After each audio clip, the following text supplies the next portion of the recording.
Alright, teachers, how did a substitute teacher wreck your class while you were gone?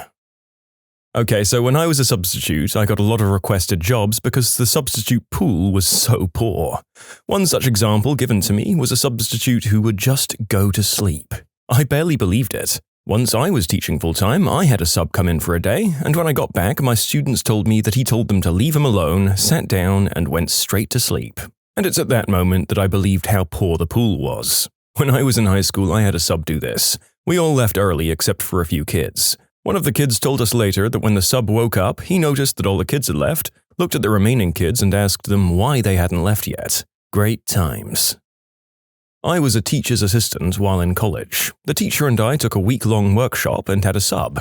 The worst thing she did was not letting the kids go potty. It was in kindergarten and she said all of the kids going to the bathroom were interrupting the class. So one girl peed herself. The school policy was that if kids under a certain age had an accident, the nurse would give them a pull-up, basically a diaper to wear. The substitute proceeded to make fun of the girl for wearing a diaper and calling her a baby and such. The little girl ended up facing repercussions at home too. It was devastating to hear about. I came back, after being gone 1 day, mind you, and my students told me the sub had flipped over tables in rage and was escorted from the building by a cop. So some of this was just student gossip, but what actually happened is that the sub left the room to take a 20-minute phone call and the kids thought it would be funny to flip the tables over. The substitute then had to flip the tables right side up while yelling at the kids. No arrests at this point. Then, during lunch, my special ed co-teacher came into my room to set up and caught the sub making out with a girl. Turns out she was 18 to his 25, and the 20-minute phone call from earlier was to set up this little lunch rendezvous. The principal then had him escorted from the building by the resource officer. This is why I say having a sub is more work than just coming into school my damn self. That sub gave out snacks that I bought with my own money that I kept for the kids who stayed after to get tutoring. They threw out a broken electric pencil sharpener that the kids broke in front of her, which, again, I bought with my own money and couldn't get replaced by the company because I had no product to send back. I still don't have a sharpener in my room after that. They let the kids go through the things in my cabinets and desks. I lost a bunch of stuff that way. Okay, I'd always kind of grouped substitute and real teachers together in the respect I placed on them, but I guess that subs have this reputation. For the record, I'm certain there are many very dedicated and passionate subs out there as well. Didn't stop us from making their lives hell when I was in school. They asked a deaf kid to take off his hearing aids. The kid tried to tell her that he needs them to hear, but to her, they look like headphones. The same teacher cried when she was confronted by another teacher. She accused a student of stealing something that the aide had put away. This was a class that contained some pretty rough students, including one suspended multiple times for fighting and some gang members. So naturally, the sub decided to go after a sweet petite girl who had never caused trouble and was generally popular with her classmates. This set off the entire class, which is when the sub went ballistic and started throwing wild accusations and yelling at said students. Security eventually got called and took several students out. My first clue was when the sub got my cell phone number from the staff directory and went off for 20 or more minutes about how bad my students had been. This was followed up with an extremely long email and a 2-page written note on my desk, plus a concerned note from the admin about not having appropriate sub plans. She didn't follow them in the first place and decided to throw me under the bus. The next morning when I arrived at school, the students were waiting for me at the door. Once I got them calmed down enough to tell their side of the story, we had a discussion on how they could have handled the situation differently.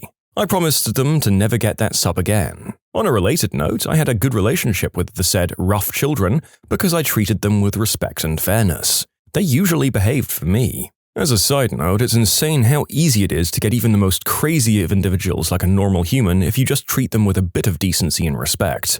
I was homeless for a while, but I had this sort of immunity to getting targeted by bullies because 1, I was friends with everyone, and 2, if I had something, I shared it. So there was no point in wondering if I was hiding something, because I really wasn't.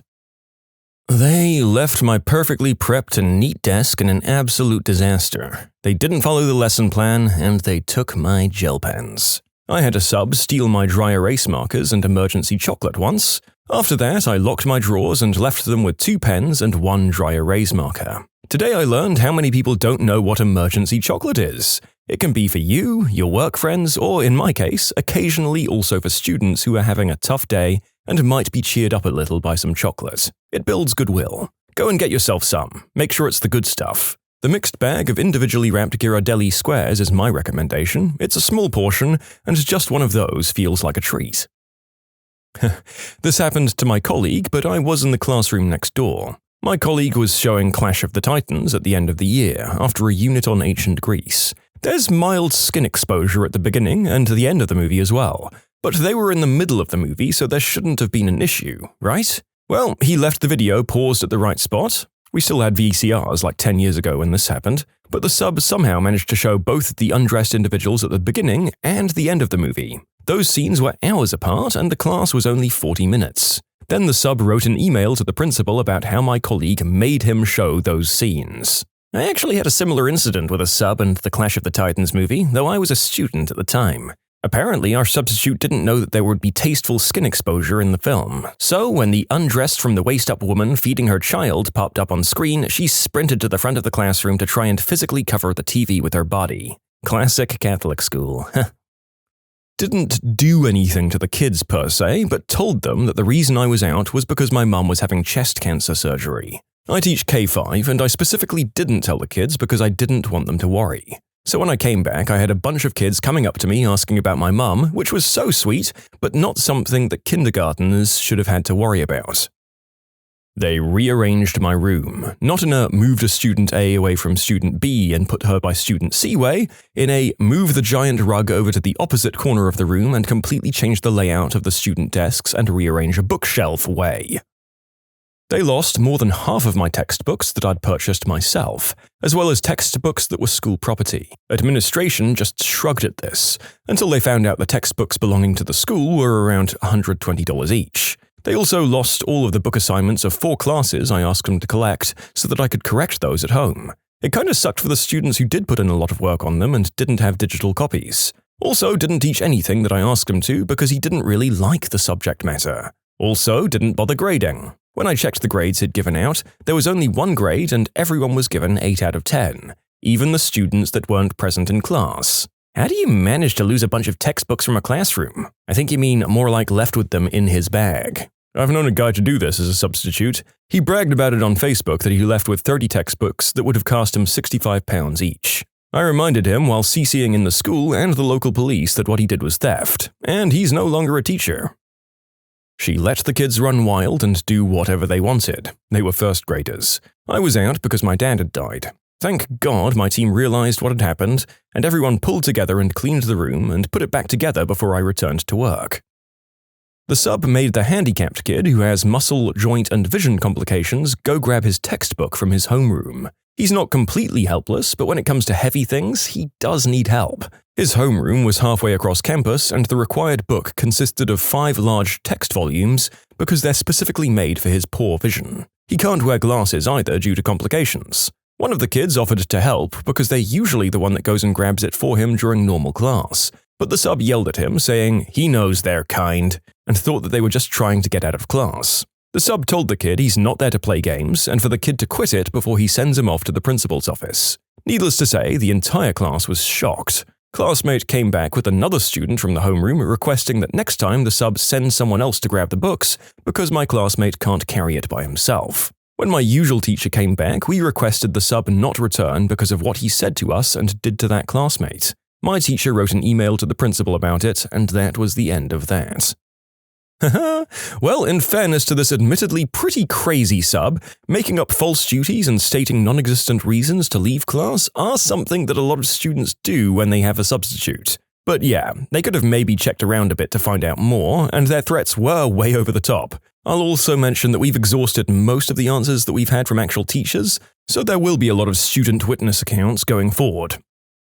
In 9th grade, my Algebra 1 teacher had her baby early in the year, so she was gone till the last month or 2 of the school year. The sub was a former teacher, so you'd think she'd be a great sub. Nope. She hyper-focused on 3 or 4 out of the 28 students in class and just taught them while completely ignoring the rest of us. She'd pass out a worksheet, then go to her chosen few and never acknowledged us again until she dismissed us. Never checked homework, never even acknowledged us. If anyone outside of her favorite students raised their hands or spoke up, they were ignored. Which went about as well as you'd expect with a bunch of 14 or 15-year-olds. That class was just wild. The kids who actually stayed in the classroom anyway. It was the Wild West in there. I'm actually surprised we weren't reported or visited by teachers on the other side of us for how loud we were. After several months with this lady, the vice principal was walking around, randomly checking classrooms, and walked into our absolute crap show Algebra 1 class. He lost it. He yelled at us all to sit down and shut up, which she also didn't acknowledge, by the way. He demanded she leave and sat with us the rest of the period. We never saw her again and had maybe 6 or 7 different subs after her. 2 weeks after this, our regular teacher came back, and when she realized we'd learned nothing and the extent of how useless this lady had been, she started tearing up. I passed the classroom on the way to the bathroom during the next period, and I saw her sobbing at her desk. A friend of my mum's worked at the central office where they assigned or organized the substitute teachers, and that lady was permanently taken off the sub list. You can submit your own stories to be featured here on the channel. The story submission link is in the description below. And if you want to listen to some vibey music in the background, check out easymode, also linked below, and subscribe. We had a substitute teacher in my high school French class show a movie that was straight up softcore pornography, but tried to explain that since it was French, it was artistic. It was equally frustrating because while I wanted to see undressed women, I also couldn't stop reading the subtitles because I had to understand what they were saying. That teacher did not come back the next day. Every time my 8th grade history teacher was out, Mrs. Hostess would usually sub for him. Not sure why, because she subbed other classes too. But all of the incidents of note happened when she subbed for history. One, there happened to be a girl in the class who shared a name with an Irish folk song, and every time Mrs. Hostess took attendance, when she got to folk song girl, she sang the whole song. The whole thing. Every time. And 2, the history teacher kept candy and snacks in his desk. Lollipops that he'd hand out for correct answers or just because some leftover Halloween candy. And then there was the Twinkie. The Twinkie was not an ordinary Twinkie. That Twinkie was an experiment in processed food. This Twinkie was still in its original individual packaging and looked normal at first glance, but it was actually 3 years past expiration and rock solid. The history teacher demonstrated this by standing on said Twinkie during one of the first weeks of classes. All said to say, this is a thoroughly inedible Twinkie. It could be used in construction. So Mrs. Hostess subbed again, and we knew that she had discovered the lollipop stash because she was just openly eating them during class. But it wasn't until the next day that our history teacher opened his desk drawer to find out that the Twinkie was gone. This woman ate an expired, solid Twinkie, as well as literally all the food and candy in the teacher's desk. Ugh. When I was back in the 4th grade, our teacher had a baby and was gone several weeks. The sub we had was an absolute witch. She had no patience for children, she'd yell at us for stupid stuff, ask us questions or give us homework that was way above our tiny little 4th grade brains, and then complain and call us stupid when literally none of the kids did well on said work. One girl decided to get smart with her one day, and the lady walks over and slaps the girl hard across the face, which of course sends the girl into a hysterical sobbing fit and says, "That's what your working girl of a mother should be doing more often." Being tiny, adorable 4th graders, we were all too afraid to tell anyone. We had to deal with that for 3 more weeks until the main teacher came back. I don't think kids these days would be silent about this. Back when I was a kid in the 80s and 90s, we knew our parents would assume we were lying or deserved it and side with the teachers. But these days, there's a much stronger culture of kids knowing their rights and that adults can't touch them. A few of the periods I taught were co-teach classes where a percentage of the students in the class had special needs, but could work well enough in the general population classroom with assistance from a special education co-instructor. These classes were often very rewarding to teach, but one downside of teaching that population from a logistical standpoint is that I was often required to attend ARD meetings. Basically, every special ed student has a meeting about twice a year, sometimes more frequently depending on need, where administrators, teachers, counselors, parents and guardians, and the student themselves all get together to go over their status and review the various educational accommodations the student is receiving to determine what may or may not need to change to best suit their needs. I didn't have a problem with attending these meetings per se, but because they only take one period, and several teachers are rotating through various meetings over the course of the day, the school had devoted ARD subs who were more akin to babysitters than actual substitute educators. That means that during one period, heck can randomly break loose.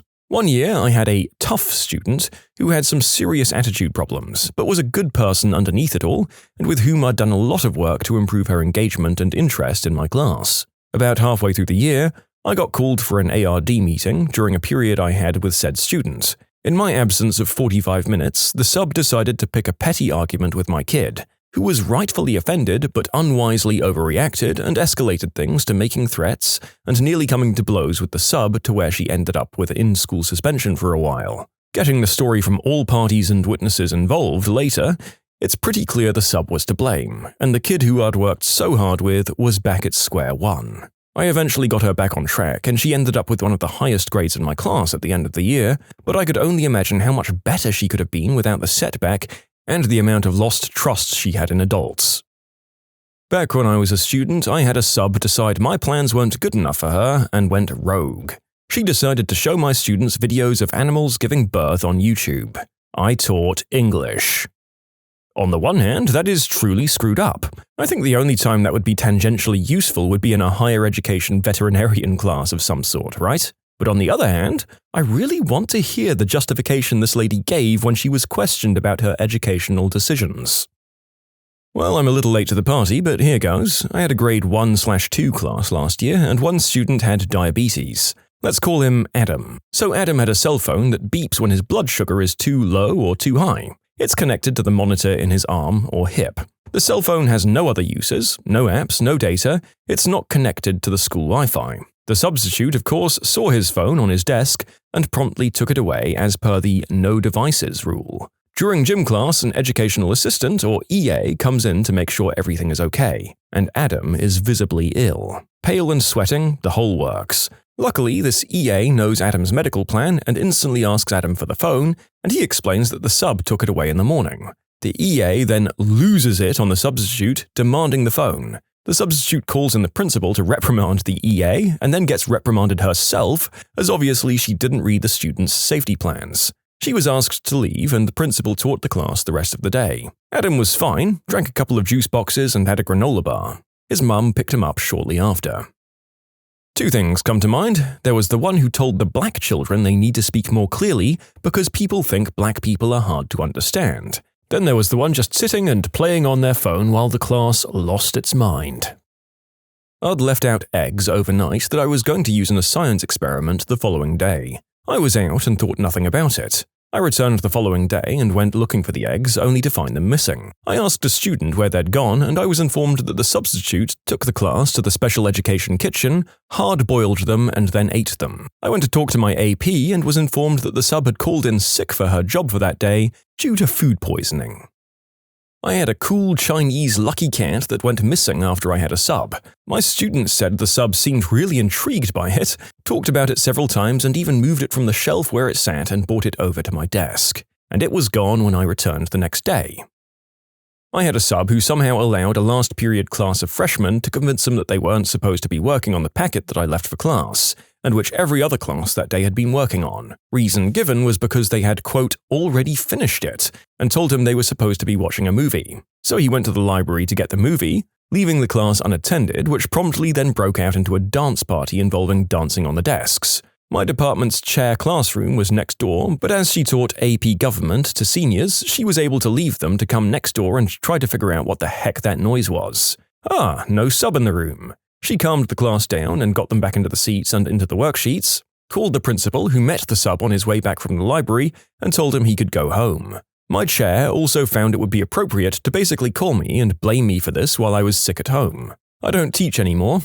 I mean, packets weren't a great emergency sub-plan, but what can you do? They could have played Heads Up 7-Up for all I cared. They were a handful of a group on the best of days. Freshmen after lunch during last period of the day are a situation. I vividly remember one incident of having a substitute in my kindergarten. I had an infected cut on my toe and had been prescribed an antibiotic. That morning was the first time I took it. We were sitting on the floor for roll call, and I remember this burning pain in my abdomen, and she told us to get up and go out to our desks. I tried to get up only to realize I couldn't move and just laid back. The sub was a total cow, and I remember she was always really mean. Anyway, she starts yelling at me for being attention-seeking and basically tries to pull me up. I'm in so much pain that I start screaming, and one of the teachers from the classroom next to ours comes, realizes I'm definitely not faking it, and calls an ambulance. Long story short, I'm horribly allergic to penicillin and my kidneys were failing. I was in hospital for almost a week before I got discharged. Needless to say, that absolute witch was not allowed back at the school, but I'll never forget that day. We had a sub for our science class. She didn't believe in science, but pseudosciences instead, and was sexist to males. Because of her weird diet, she'd rip loud, sulfur-smelling toots all the time. Then she'd get mad if we brought it up, despite being fed new-age hippie bullcrap and being crop-dusted. She was also a horrible life skills teacher because she said women can choose when to have periods without birth control. I participate in STEM programs a lot. In the 90s, I belonged to a club that refurbished old industrial PCs and donated them to schools. Sometimes we'd get completely burned out motherboards or disk drives, so I took a bunch of those and made displays showing the insides of computers, and I'd let the kids explore them as part of my session. Then I'd dig out a couple of blown PCs and monitors, hand out the screwdrivers and let them rip them apart. Yes, I was always careful around the old tube monitors. Once they were done, I'd let them pick apart if they wanted to take it home. The younger kids especially loved this, and frequently I'd see some kids take home a hard drive controller or a graphics card like it was a real treasure. I even made the local news with my program. That's the thing about living in a small city. Eventually everyone makes the news. So one day I went to do my lesson at a high school, I think freshman or sophomore science class, and the class had a substitute and I had an appointment right after that session. So I told them I'd come back to pick up everything the next day. The kids could take whatever they wanted from the old PCs, but please put my displays aside in the cupboard. Next day I came by and all of my displays were still out and they were completely trashed. Worse yet, the sub's attitude was, well, kids'll be kids. That was the last session I did ever for that program. When did you realize that your parents were dumb? I was luckily at school working on the newspaper when this happened, but apparently my stepmom was heating oil to make tostadas when it caught fire. My stepmom screamed for my dad and ran over to the sink to grab the hose. Luckily, he stopped her from burning both of them alive, but then decided the best course of action was to pick up the flaming pan and attempt to carry it outside. I walked into a kitchen that smelled like burning oil with giant scorch marks on the floor and black marks up and down the cabinets and walls near our back door. My stepmom has also attempted to argue that Alaska is attached geographically to the United States and that I was misinformed about what grade levels were in the school I attended. I realized mine was dumb when she joined her second pyramid scheme. She's now on number 4. Oh, my dad went through tons of these as a side business, always hoping he'd make enough to quit his day job. Always ended up stuck with tons of random products that he couldn't get rid of. It was heartbreaking to watch. Then I realized he mostly did it because my mother spends money like crazy and is an insane hoarder. She even has a house, empty for years that she's too emotional to sell. Meanwhile, my poor dad is shelling out $1,200 a month for that stupid empty house from a job that barely covers all their bills. Both of them should know better. When I found out they never wanted kids, but had them for appearances. Yeah, for the same reason that some people buy a Mercedes or Range Rover. For appearances. When my dad asked me, a 9-year-old, how to spell a simple word, I started paying attention then. I saw how he had a bunch of credit cards, was repaying loans, spent tons of money on cigarettes and dumb crap, never used the stove or oven because he couldn't follow a recipe, so all we ate was TV dinners and ramen noodles. Refused to ever get any government assistance or anything. As I got older, he blamed us for his financial downfall. I started having mental breakdowns over going to McDonald's because he made me feel such massive guilt over it. When I became an adult, I realized it wasn't my fault. I didn't bankrupt my dad. He was just a freaking idiot who blamed his inability to budget or ask for help on his kids. My boyfriend and I were talking about World War II, and his mother interrupted to ask if the leader of Germany at the time was a president of the US. Well, frankly, that level of ignorance is quite impressive. You'd think that being born significantly closer to the events in question, she might be more clued in? When I had a screaming match with my mother that 8/16 is equivalent to 50%. I even drew a bar, divided it into 16 even pieces, and colored in 8 of these pieces. She still didn't believe me. My dad thought a gift card with pictures of cookies on it could only be used to buy cookies. My dad was giving me the birds and the bees conversation when I was about 15. He tells me to don't go around just sleeping with every girl you think is good looking, you'll end up with a kid you didn't expect. Make sure the girl is good for more than a roll in the hay because she won't look that good forever. It was in that moment I knew he was reflecting on his own experiences with my mother. That started a snowball reaction of realization. Fast forward 15 years to just after this conversation took place, and I got curious about my mum, who admittedly I know nothing about. I managed to track her down through one of my half-brothers from one of her later marriages. Turns out there were 7 after my dad, and she can no longer be married in the state I reside in. You can apparently be limited out. So I got some contact information and I reached out to her through social media and later a phone call. Once I actually talked to her in person, it became painfully obvious that she was not well-spoken or educated. I asked her why she had left when I was younger, and rather than answer, she got really angry and started the blame game. Truth be told, I was completely shocked at how rude and quick to anger she was, and by the fact that she wouldn't accept responsibility for her actions. So now I've confirmed what my father alluded to on the good for nothing but a roll in the hay comment, at least in my mind. The problem was, at this point, I'm confused. My dad is pretty intelligent and a down-to-earth kind of guy. Why would he have anything to do with my mother? She was the exact kind of person who'd annoy him any other time. I found my answer in the form of a picture of my mother. My aunt, her sister, shared some photos from that side of the family with me, and objectively, my mother was a very good-looking lady back in the day. I mean, out of my dad's league by a long shot. My parents fell for one of those, "There's a virus on your computer, call Microsoft now," things. They then hailed me as a computer god when I walked in, pulled up a page on my computer to show them it's crap, and told them to get off the phone with the guy immediately. I love them deeply, but they aren't very bright with computer stuff. Oh, my dad did the same thing. He came in and asked about it. I told him it was a scam and to ignore it. He walked right back into his room and paid the guy $350 on his debit card, just to log in and run the standard defrag, cleanup programs. Then they locked him out of his computer and wanted more money to unlock it. We had to toss the laptop in the trash. It was old anyway. I got him a new one. We had to cancel his debit card so they wouldn't just hit his account again. And I had the phone company issue a new IP so that they couldn't contact his new computer. The phone company suggested this move. This man has a master's in mathematics, worked on the guidance system for the Pershing and Tomahawk cruise missiles, and at 84 years old, he's still teaching GED math students at 2 high schools. But the guy falls for every scam. Watching a documentary on dinosaurs about 10 years ago, when my mother enters the room and actually says to me, "You don't actually believe they existed, do you?" I couldn't freaking believe it. My parents took a loan. They thought it was free money. I mean, I knew my parents weren't smart way before this event, but I was watching Bridge of Spies with my mum, and she asked me what the Cold War was. My mother believes that almost anything can be cured with homeopathy, essential oils, and supplements. She distrusts all doctors.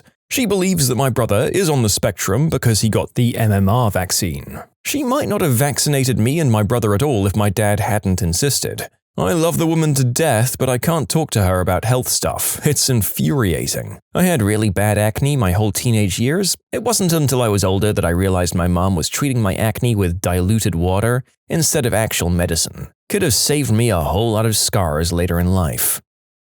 Mine couldn't admit there was a tiny possibility I might know better than them on literally anything except computers, where I'm apparently a god who knows the ins and outs of every device ever. The latter doesn't bother me as much as the former does. I've literally cited textbooks at her before on subjects that she has absolutely no knowledge in, and she still insists she's right because she's my mother.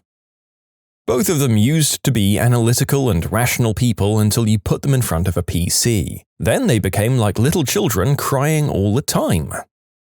I realized when I was told that the internet would give me cancer because it uses radiation. Growing up, I always had trouble with math. My mum was one of those types that thinks, I'm smart enough that I didn't need school, and cut classes as much as she could. So when I was having trouble making sense of some of my 9th grade algebra, she convinced me that she knew the material and helped me with my homework. I got an F.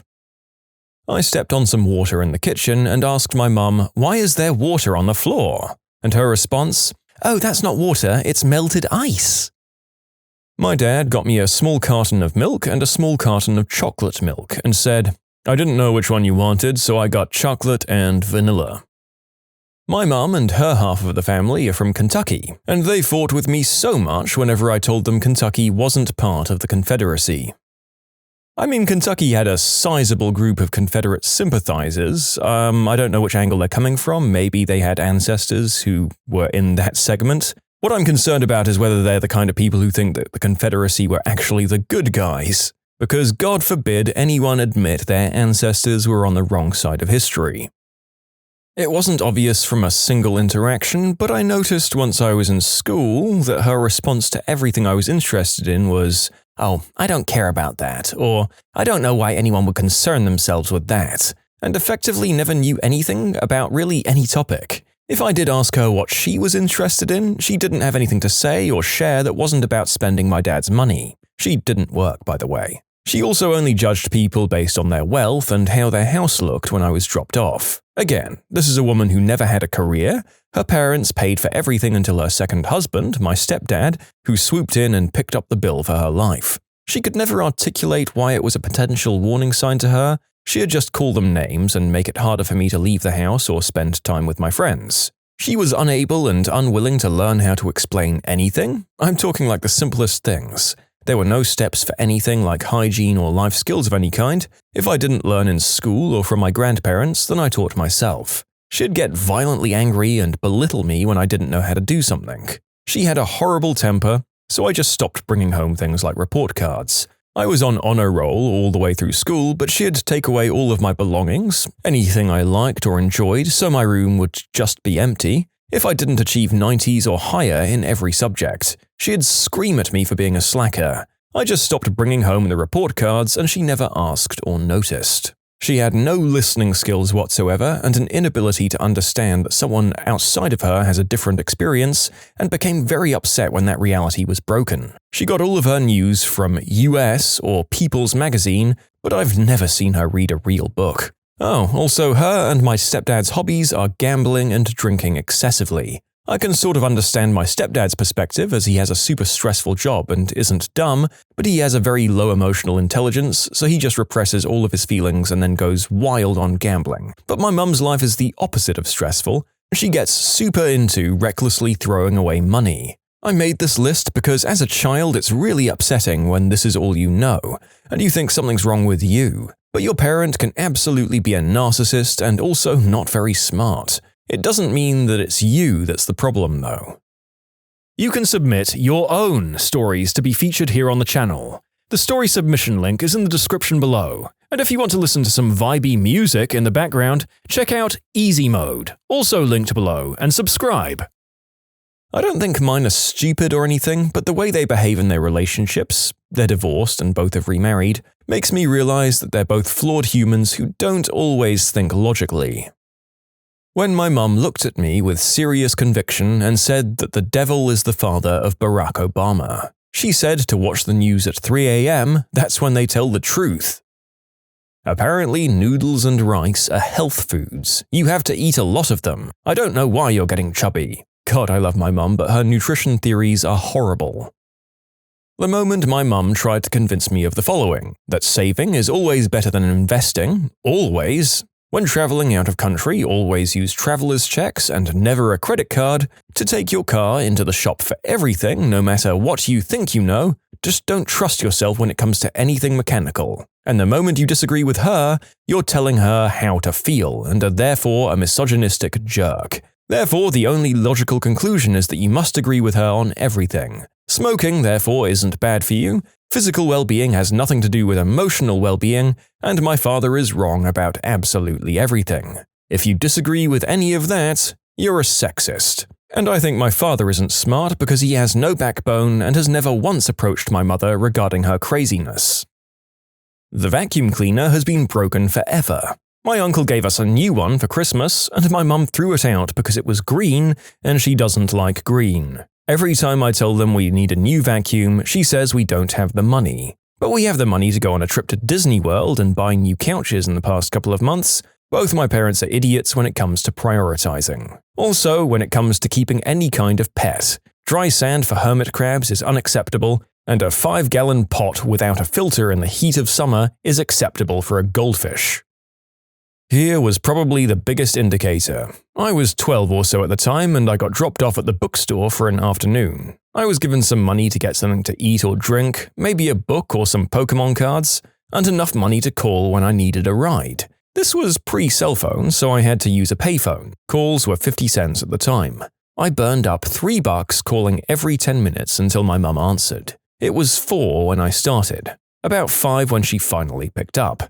"Hello?" "Oh, hey, Mum," I said, feigning that I wasn't annoyed or upset. "I'm ready to get picked up from books." "I just dropped you off." "Mum, that was almost 5 hours ago." "Fine, I'll be right there." In unfavorable traffic, it was maybe a 20-minute drive. 40 minutes later, I called her back. "Hello?" "Hey, Mum, I'm out the door," in the tone of me inconveniencing her. There was a click of the receiver. 40 more minutes go by and I call again. I get the voicemail message, in a clear tone that I was being a bother to her. "Hi everyone, I went to get my son. I'll be back later." My parents always had the same voicemail message, so I was A, confused, and B, had my anxiety get overwhelming as I felt like I was being bothersome to her and whoever may have tried to call. My mother arrived about 15 minutes later, chided me on the ride home for just staying up there and reading books instead of trying to work on bettering myself. After the anxiety swelling had decreased, I came to the conclusion that my mother was implicating that I had to go and make social status-improving friends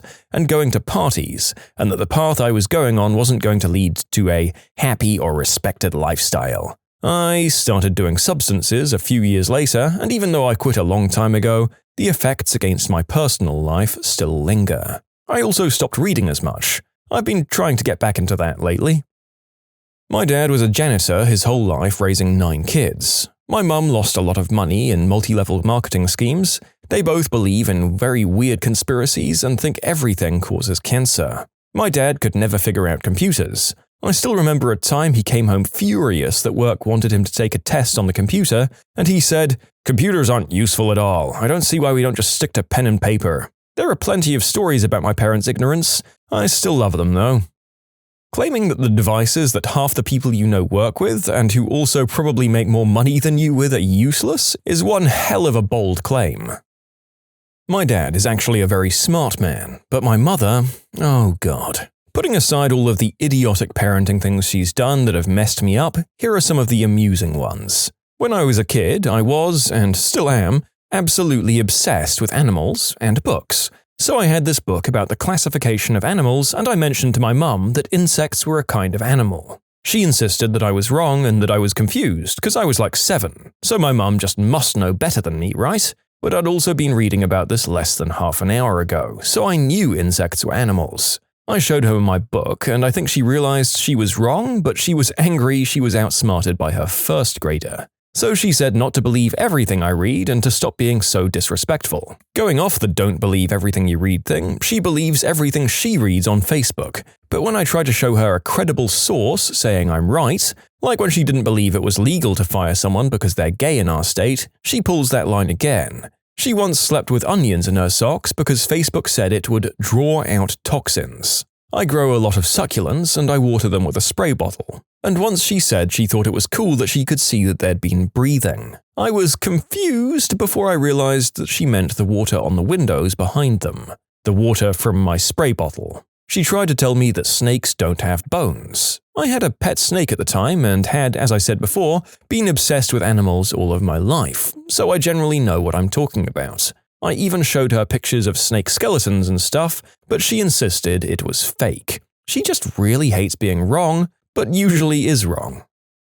I realized my grandfather wasn't very smart, and by extension his daughter, when she relayed to me his wise old story of why black people are bad. My grandfather used to pump gas for a living. This was in the 1910s and 20s. Basically right at the start of the Great Migration, that is, blacks leaving the South for better jobs in the North and West. Basically, a lot of white places in the North started getting black neighbors, and he used to complain about the black people picking on him. You see, what the black people would do is pull up to him, have him pump a single gallon of gas, drive around the block, pull up to him and have him pull a single gallon of gas. Apparently this happened constantly all day every day, and they were just doing it to waste his time. Just a team of black people saying, "Let's go mess with this white kid down at the gas station." I heard this story for years as an example that black people weren't to be trusted and why they were shady. And finally, one day it clicked. Grandpa can't tell the difference between one black person and another, so a black person at his pump must be the same one that was there a few minutes ago, and he thinks they're just doing it to mess with him.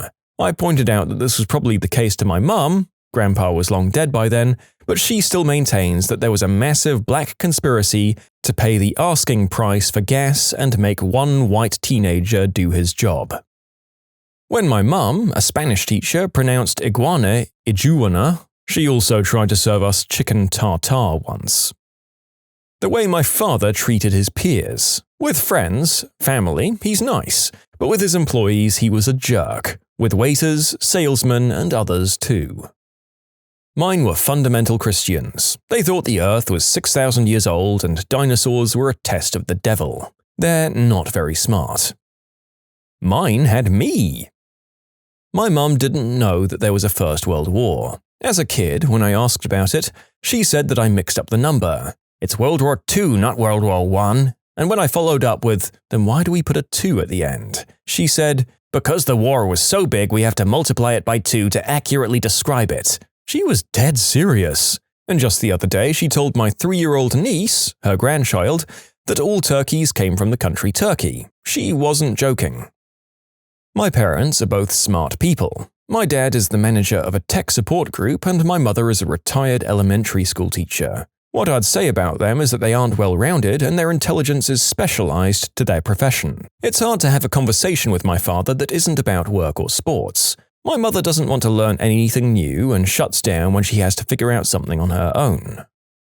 You know, there's a difference between intelligence and wisdom. My parents were very book smart. My dad had a PhD in engineering and my mum was an artist. They just didn't always do wise things. My mum married my dad for his financial stability. He was in the Navy at the time, and the man my family wanted her to marry, a family friend, was in medical school. She wanted kids, and from the onset, he said he hated children. After 9 years of marriage, she went off birth control because she was lonely. And my dad has resented me ever since. She did it again 8 years later and had my sister, which my dad forced her to give up for adoption. My dad was a sociopath, pure and simple. He doesn't think he's better than everyone else, he's assured of it. He thinks the rest of us are funny, like we'd think a puppy falling down a flight of stairs because he got scared of his own foot. Funny for their stupidity. He thinks religion is a fraud, profession certificates are a fraud, the medical industry is a fraud, etc. In his mind, he's supreme in his intelligence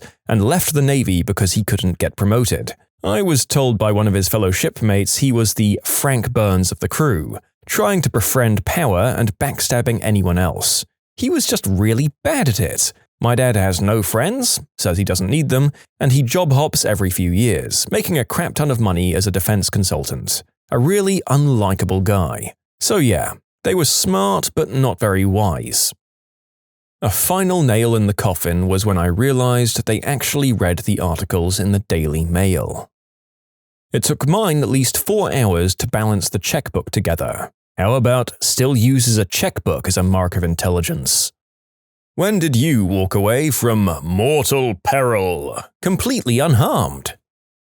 Once, as a kid, I was in the backyard swimming while my family was nearby eating dinner at a round table. Most of them had their backs to me, but I was like 11 and an experienced swimmer. I got into a toddler's float with leg holes. It ended up flipping over and I was stuck in. My legs wouldn't come out of the leg holes. I kicked and thrashed as much as I could, but I was so stuck. And you can't hear someone screaming underwater. So many thoughts ran through my head. Mostly how sad I was that my parents were about to find me dead in a matter of minutes, and how they'd never forgive themselves for allowing me to silently drown as they talked with their friends. I tried one more time to kick out with all of my might. One leg slipped out and I was able to get the other out. I was fine. Totally freaking spooked, but physically okay. I was driving home from college on one of those highways with only one line in either direction and no shoulder. A guy in the oncoming lane didn't see me as I was in a small car. He thought he could pass 4 18-wheelers in one go and pulled into my lane doing at least 90. There was nowhere for me to go. He flew off into the ditch to avoid hitting me head-on and likely did severe damage to his car, but I lived.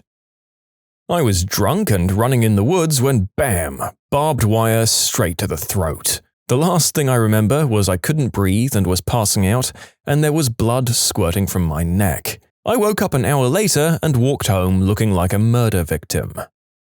My boyfriend finally woke me up shortly after we'd fallen asleep in a small upstairs room that had a smoldering fire. After we collapsed on the floor and couldn't find the door that wasn't even 5 feet away, we kept hitting walls and corners and started to not comprehend anything. After feeling like I was baking in an oven, I laid my head down on the floor, thinking I'd never see my son again and how sad it was to die. It felt like an eternity and very lonely. My boyfriend somehow found his phone on the floor and called 911. The fire department showed up in what felt like 2 seconds, but couldn't break down the front door. They shined the flashlight up to the window so he could kick out the AC unit, which he did. They finally came upstairs and we crawled to them and they took us straight to the burn unit, since they didn't know what shape we were in. I'm pretty sure the entire hospital staff toured through our rooms since they've never seen anyone make it out and look the way we did, both just painted black by the fumes, but completely, miraculously unharmed, as if a Looney Tunes bomb went off in our faces. The narrator really hopes that somehow you beat the odds and didn't get any lasting respiratory or brain damage from that level of fumigation, but given that you've written a fairly coherent post all these years later, it would seem like you might have actually gotten off scot-free. Congratulations! I ate one of those Brux oval-shaped hard candies, I think they were called sparklets, at home alone when I was 6. It got stuck in my throat. I stood there in shock for a few seconds as I started to realize I couldn't breathe. I ran crazily around the room and ended up colliding hard into the back of the couch, which caused the candy to go flying out. Best accidental Heimlich ever. I had a paintball fight on Christmas morning with 2 cousins and their neighbor kid at around 13 years old, with our brand new markers we got as gifts. The neighbor got mad, ran home, and came back with a shotty and pointed it at my face. All I remember is looking at the ground and waiting to die. This kid was 11 or 12. He did have his own paintball marker and had already shot me a couple of times before I got him. He was my cousin's neighbor. I think it was the first time I'd ever met him. It was 20-ish years ago, as I'm 33 now, so I can't even remember if I told my parents. I don't know if anything happened to him or not. I'll ask my cousin. Okay, update. We never told my parents. Maybe we were scared of retaliation? I know I never touched that paintball marker again, though. I'm a skier. On a few occasions, I've caught an edge at a pretty high speed, like 50 miles per hour or more. That moment where you feel both skis leave the ground when they're not supposed to is horrifying. Somehow I've never had anything more than some moderate whiplash and a sprained wrist. Knock on wood. Even if it's not close to dying, you just never know 100% if you land safely or end up limping around with 2 messed knees for the rest of your life. That's probably what makes skiing so exciting. Stay safe, fellow skiers. I was a single-digit age, and for some reason I removed my life jacket while on our family's boat with my parents.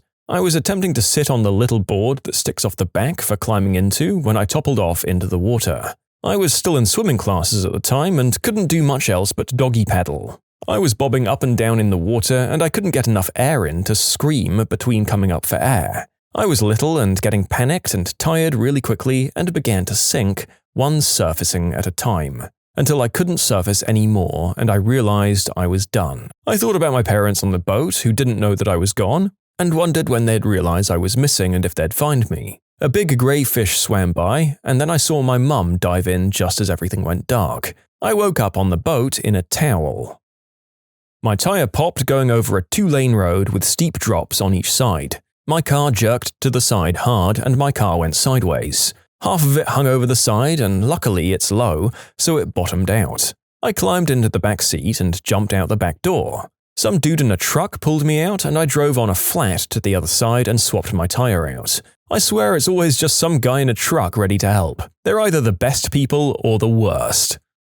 The hood on my car came open at about 60 on the highway and completely blocked my sight in heavy traffic. I panicked and jerked the wheel a little bit, which caused me to fishtail. I crap you not, my driver's education teacher's words from 5 years prior rang in my head to lean down and look through the space at the bottom of the hood. I pulled over and used some wire I found in the trunk to keep the hood closed. Anytime you close your hood, make sure it latches securely by pulling on the hood like you're trying to lift the front of the car off the ground. My friend and I just spent a few days at the beach shack. My friend got her P-plates and she was super excited, so she wanted to drive us home. This was one of her first times driving alone. Being 17, we didn't really see an issue. I rang my dad beforehand and told him I was getting a lift. He said, "I don't think you should do that, I can come pick you up. I can drive some of the girls home too. I think you guys should just wait until she's had more experience." Of course, being 17 and thinking that I knew everything, I said it was fine and I was hopping into her car. We were on our way home, playing music and chatting, and there were 5 17-year-olds in this car. I was sitting behind the driver's seat. My friend pulls out onto a 2-1 expressway from a country road, like an intersection. We notice she's turned the wrong way and tell her to make a U-turn. She pulls to the side and decides to go for it through 2 lanes. She's pulled over and tried to make a U-turn so we could go in the right direction. She didn't check her mirrors properly, and a large truck was barreling down behind us. My friend got scared, put her foot on the brake in the middle of both lanes, and we were all screaming at her to keep driving. But she was frozen. I remember it was like slow motion. I looked at every single one of my friends. We all kind of shared a moment of fear, like, this is it, I guess. The exchanged looks haunt me, to be honest. We could hear the truck horn blaring at us. I looked out my window to the truck driving towards us. I locked eyes with the driver. Luckily, it stopped about 5 meters away from us. She pulled away and was really upset. The car was silent the entire way back. It was honestly the scariest moment. I'm from a really small town, and I think losing 5 people at once would really rock it. Seeing my friends' faces in that moment, it was actually horrific. I did have a moment of, okay, here comes the truck. It was oddly peaceful. After that day, I have a real understanding that I'm immortal and I can go at any minute. Oh, and to trust my dad. I went whitewater rafting on the Gowley River, and my raft flipped on Pillow Rock, one of the most famous Class V rapids. Scariest moment of my life, but other than unexpectedly swallowing some water and almost chucking up, I came out completely unharmed. The narrator can't be alone in finding whitewater rafting to be an absolutely harrowing experience. For me, it was basically just like one long panic attack. Also, I'm willing to bet that Pillow Rock is not as comfortable a landing as it sounds like. I was coming home from a party at 2 a.m. in 2016 and made a conscious choice to drive through town rather than take the big highway that skirts the city limits. It would add about 10 minutes to the trip, but hey, it was the first time I'd been back in ages. That decision literally almost killed me. Not even 5 minutes after that, the 3-lane highway, really just a wide road, passed in front of a mall, and there was a signal light there. Well, some drunk idiot decided to turn right into the mall from the far left lane, and I was in the middle lane. I had absolutely no time to stop, so I slammed into the side of his car at 65 miles per hour. I remember yelling, "Crap!" and trying to keep control of the wheels to get the car off the road onto the grass, before I blacked out for a few minutes. The airbag and the seatbelt combined had fractured my sternum, which took the air out of my lungs and made me faint, I guess. But it didn't feel like I woke up, more so like my vision came back into focus and I was aware. But those few moments I was still kind of conscious and in immense pain. The worst I've ever felt in my life. I hurt from the skin on the soles of my feet to my scalp. Every single inch was on fire and I was like, so I'm dead. This is my body telling me I'm dead. So when I came to, heat hit me because my car was messed and the engine was hot as standing in a fire. So I was convinced that my car was about to go up in flames. It didn't. I tried to get out, but the door was wedged shut from the crash, and I started to panic. I put my back against the passenger seat and kicked the door over and over until it opened and climbed out. Every single police officer, EMT, and even the tow truck guy took one look at my car and told me, "You shouldn't have walked away from that crash at all. The fact that all you have is a fracture and some lacerations is a miracle." So yeah. That's how I almost died and thought for sure I was dead, but got lucky. You can submit your own stories to be featured here on the channel. The story submission link is in the description below, and if you want to listen to some vibey music in the background, check out easymode, also linked below, and subscribe. My parachute deployed but failed to open. That was one of those moments. Then training kicked in. I cut away my failed chute, deployed my secondary, but for a brief moment, life was about to be over in my mind. I was driving down a highway doing 65 miles per hour, and suddenly my car started to shake. I tapped the brakes in reflex, and my entire car flipped 180 degrees. I was now facing oncoming traffic, including a semi-truck. I was so close I couldn't see the driver compartment. I screamed and jerked the wheel, bringing me out in front of a sedan, with two people screaming as they watched me appear out of nowhere. I kept screaming and floored the gas pedal. Made it to the side of the road and cried for a long time.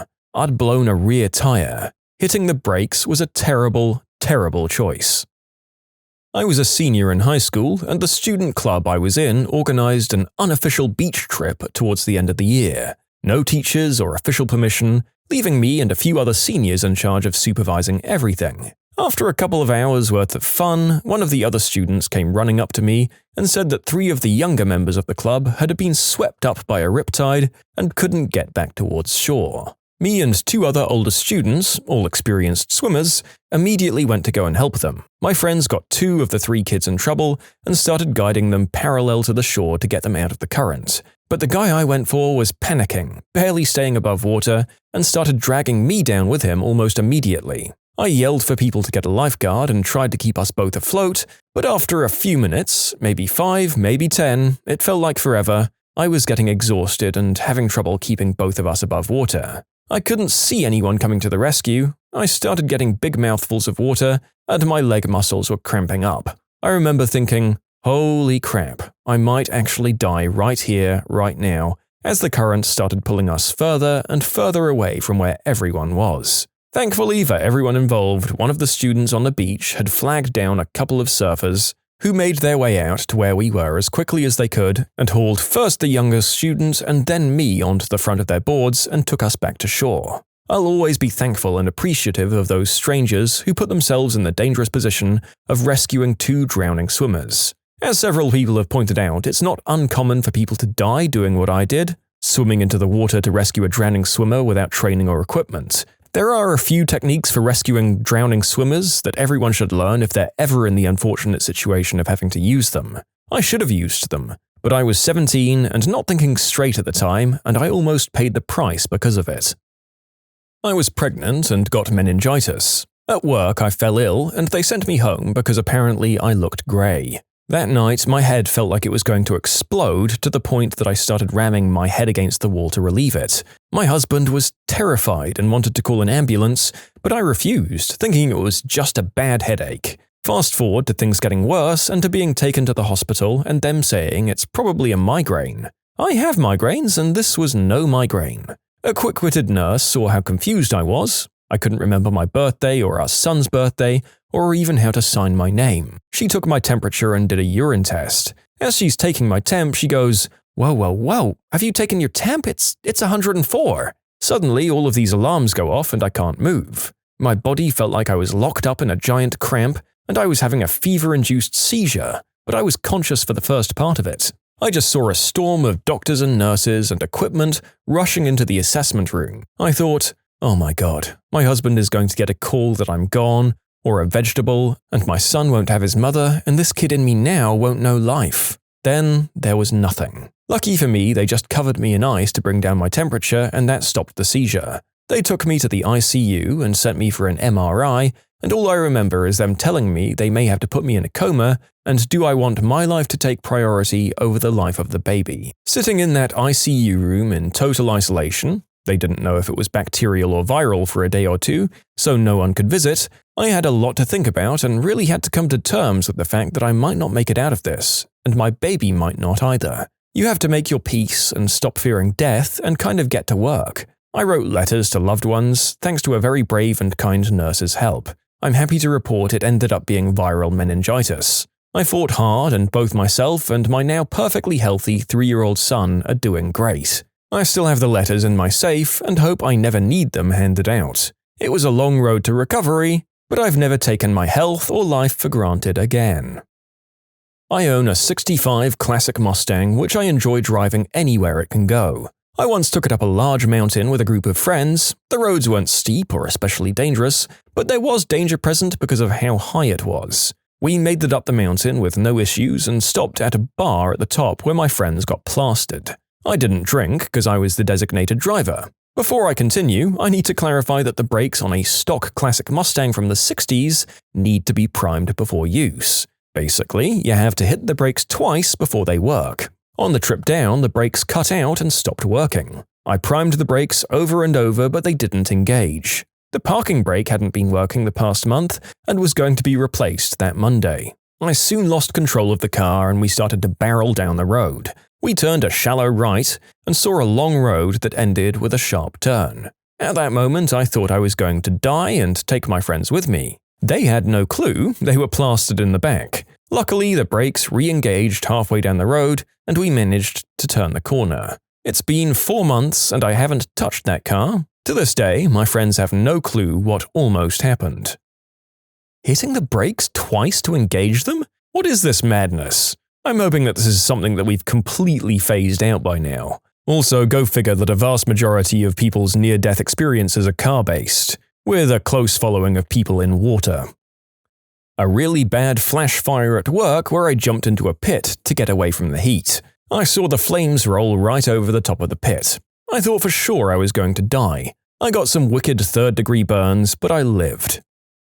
I was driving on the turnpike in my Mazda 3 in the hard rain. It was 3 lanes and I was in the left lane doing 55, and then I hit standing water and hydroplaned. I did a full 360 spin across all 3 lanes of traffic and ended up in the shoulder, stopped. I didn't hit anyone or anything, no one hit me, and one car was so scared with me that they also pulled over, but they didn't check on me. To this day, I'm still a bit scared in the rain. When I was about 16, I was mowing some lawns over the summer to make a little extra cash. One guy hired me to mow his lawn. He seemed nice enough, like a kindly old hippie who lived alone. I get to his house and he invites me in to give me some yard equipment. Once I step inside, he closes and locks the door behind me. He says, "Just locking the door to keep the bugs out." Wait, what? He leads me through his house and starts saying all of this weird stuff. "I don't know what you've heard about me around the neighborhood, but none of it's true. I'm straight as an arrow." We get to his basement. I keep the mower in the basement. I probably should have hightailed it out of there, but as a polite teenager, I followed him down the stairs into said dark basement. Once I get down to the basement, my eyes adjust to the darkness. I start to get really scared. The entire basement has been plastered in 1970s Playboy undressed centerfolds, but they've all been chopped up, missing heads, missing limbs. That's when I turn around and see the guy emerging from the darkness, wielding a machete. That's when I was sure I was going to die. I just didn't know if he'd hack me up right then and there, or lock me in the basement and torture me for a few days. My fight or flight response was about to kick in, but then he hands me the machete and tells me to use it to cut back the kudzu. Huge relief. I mowed his lawn and cut back his kudzu, and the whole time I could see him watching me out the window. I finished as fast as I could and got the heck out of there. He called me a few times in the next weeks to mow his lawn again, but I never picked up. Eventually, he moved away. To this day, I'm not sure if he was an actual serial killer or just a kooky old man who didn't understand how creepy he really was.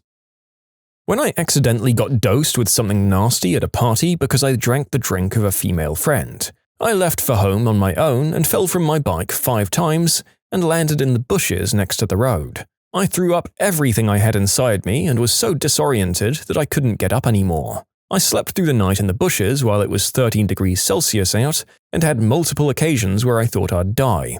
I called the emergency numbers multiple times, but they wouldn't come, and eventually I got picked up by a taxi chauffeur that brought me home after laying in the wet bush for 8 hours. I couldn't leave my bed for 3 days after that. The only thing I'm happy about in that experience is that the female friend didn't drink it and got home safely. What crazy, fake-sounding excuse to not come into work turned out to be true. I once came too late to my first day of work at my new employer because my train took a wrong turn and ended up in a totally different city. Try explaining that. Worked at a summer camp as a manager. I had to call because one of our employees didn't show up. Former Marine. Good guy. Gave him a call on the home phone. No answer. Called on his cell phone. I heard, "Hey, sorry, I'm in the middle of something." Then there were the sound of shots and glass shattering. I said, "Oh, okay, call you later." And he said, "Yeah, alright." And then I heard an automatic firing. "See you later." Director asked if he was going to come in today or tomorrow, and I said, I didn't ask. I wasn't going to distract him anymore. He was okay. It turns out some people across the street had started blasting each other. Some stray shots went through the window and wall while his family was eating breakfast, so he simply returned fire.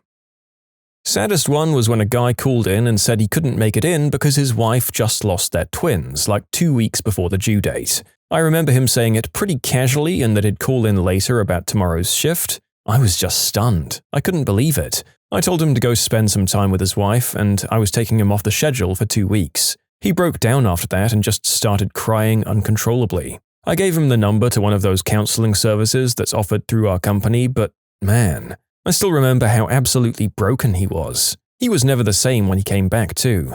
Still a great employee, but definitely much more of a solemn person after that. My weirdest one? A girl called me from an unknown number, like different digits than what I'm used to seeing, but it's my work phone, so I figure it's legit. "Hey boss, won't be able to make it into work tomorrow, possibly for the next few days." Well, how come? A volcano erupted nearby and my flight has been grounded. What? Seriously? Yeah, turn on the news. Well, okay then, call me when you get back.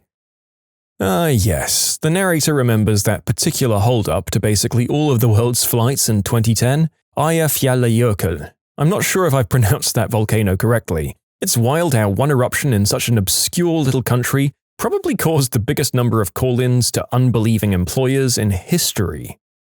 Once I was late because of traffic, so I texted my boss in a standstill on the highway, "I'm jammed up on the highway, I'll probably be a half hour late." And he texted back, "Yep, I see you, I'm in the green Ford Focus a few cars back from you." My new employee got hit by a car first day of work. Never showed up that day, but he called in the next one. He settled with the driver that hit him and bought a BMW or something with the money. Makes me wonder if there's a chain reaction of people being hit by cars, suing and buying new cars to hit each other and buy them new cars going on out there.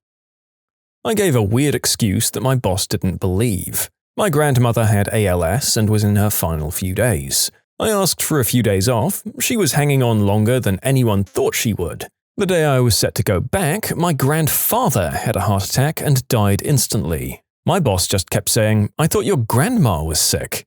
2 days later, my grandmother did pass.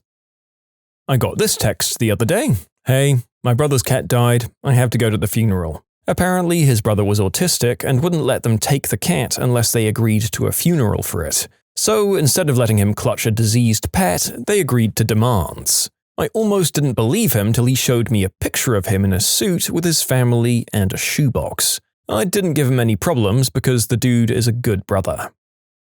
About 10 years ago, I had a young adult friend who got an internship where I was working. He came in the morning, started complaining about feeling like he had been kicked in the stones. We had a 2-day staff retreat up in the mountains, and he didn't show up to the carpool situation to head out later that day. About halfway to the retreat, we heard that he was feeling sick. We all kinda rolled our eyes and annoyedly joked around about how he was just a young guy who didn't want to go on the retreat and was bailing. There was no phone reception at the retreat. We got home and received several messages from his parents. He had been diagnosed with cancer down there over the weekend and had been taken in for emergency surgery to remove one of his stones and several lymph nodes, and he'd be starting chemo shortly after recovering from surgery. He made it through the treatment, and I'm glad to say he's doing fine to this day. This was one of my co-workers at the time. He called in around 9:30, work started at 8:30, and said that they'd been in a motorcycle accident and had fractured their foot and were heading home from the hospital. They were planning to come in the afternoon. Fair enough. Then called in about 2.5 hours later saying they'd been T-boned on the way out of their neighborhood and wouldn't be in for the rest of the day. It was all true. Worst day ever. I just don't feel good, you know? I can't explain it. I just feel weird. The poor fricker was in the middle of complete organ failure. I had him stay home and told him to get to a doctor. He never made it and died in his sleep at home. I'm a recruiter, and not too long ago, I called a candidate that had applied for a position I'd listed. He never called me back. I called the next day, and his wife answered. She said when I called yesterday that she went to tell him his phone was ringing and found him passed away. My dad got hit by a bus. I have to go identify his body for the police. Yeah. I ended up giving him a ride to the hospital because he didn't have a vehicle, and I couldn't reconcile making him ride a city bus when his dad was just killed by another city bus. She was stuck in traffic and about 15 minutes late because an elephant was being moved across the parking lot. I got the big C disease. My conversation with the boss went something like this. I'm going to the ER after work, I think I have a hernia. And 12 hours later, turns out I have cancer, I'll be back to work when I don't have it. She wasn't really that cool about it. Tried to fire me while I was going through chemo. A year later, different job, cancer comes back in the lymph nodes. I tell my new boss, that cancer I had, it came back, I have to travel to Indiana for surgery. And she calls me back, I got you 6 months of short-term disability. Not only that, she gave me $1,000 of her own money to help with medical expenses. Good bosses can make or break how you feel about a job. My son was late to work once because of a whale. It got itself lost and stuck in the harbor. Too many people blocking traffic on the bridge, trying to get a look at it. He couldn't get through. One morning I went to open the door to my apartment and the knob came off in my hand. The shaft came off with it, so the outside knob fell off as well. After 30 minutes of jabbing at it with a screwdriver, I called a locksmith. And then my boss to explain to him that I'd be late because I was locked into my apartment. I had to call in late because the door fell off my apartment. I went to leave for work, closed it behind me, and heard a loud crash. The hinges had come unscrewed and fallen off. Since I couldn't leave my apartment without a door and I didn't have an electric bill, I had to wait for maintenance to come put it back on. My boss thought I was lying until I took a picture of the door lying on the floor and sent it to him. Well, this one time I had to call in because my house was burning down. I'm a 911 operator, and this is the kind of call I expect to get at some time. Sir, you need to get out of the house. Well, it's a corded phone though, and I kind of feel like I need to call my boss first. I've had iterations of that call before. I guess one of the advantages of us having these little pocket computers that we're glued to 24/7 is that now slaves of their workplaces can not only reliably call from outside the inferno, but also video in for the ultimate in irrefutable evidence. There's a dead body in my house. It turned out her roommate's brother was misdiagnosed with asthma when he had pneumonia. She tried to come in after to work. I sent her to go get a beer and her nails done. I taught an exercise class for the Y. I had to tell the cops to call my boss as they took me in for felony kidnapping my own kid. Custody dispute, completely mishandled by the cops by the way. No charges after I spent the night in jail. My boss actually took the time to call my friend from the gym who was a lawyer, so that was pretty cool. She also let me dress as an escaped prisoner that Halloween as a joke. I'm stuck on an island? She was too. There was a storm and the boat was cancelled. What are you gonna do? A guy called us and said, there's a bomb in my yard and the cops won't let me leave. Everyone was like, oh yeah, sure thing, Paul. I'll be gosh darned if they didn't have to call the bomb squad to his house. It was all over the news. Sorry, Paul. I was on a work trip to the States and flying back to the UK for a really important meeting on Monday. Or that was the plan. My flight got turned around over northern Canada and sent back to our original airport when the Icelandic volcano went off. I called my boss and he was a jerk about it, asking why I wasn't able to get another flight. All air traffic over Western Europe was grounded. What am I going to do, fly to Athens via Sydney and hitchhike to London? He said I'd have to pay for my hotel and living expenses out of pocket, and he'd put the time I was stranded against my annual leave. My director overheard him and took over. She'd do the meeting for me since she was going to be in the area, and she told me to find myself a hotel and put a bottle of whiskey on the expenses. She even told me that if I ended up being there more than a couple of days, I could expense myself a coat and fresh gloves, since my original trip was to New Orleans and I was stranded in Chicago, and the spring weather is pretty different. I ended up not being able to get a flight back for nearly a week, and her being generous about it meant I could actually function and work remotely rather than being too stressed out to cope. You can submit your own stories to be featured here on the channel. The story submission link is in the description below, And if you want to listen to some vibey music in the background, check out easymode, also linked below, and subscribe. My dad once left work because my mum had started bleeding heavily with no lady products to take care of it, and she had 2 small children at home. He told his boss, "My wife's basement is flooding." And his boss, also his uncle, said, "Wait, you live on a concrete slab? Oh, yeah, bye."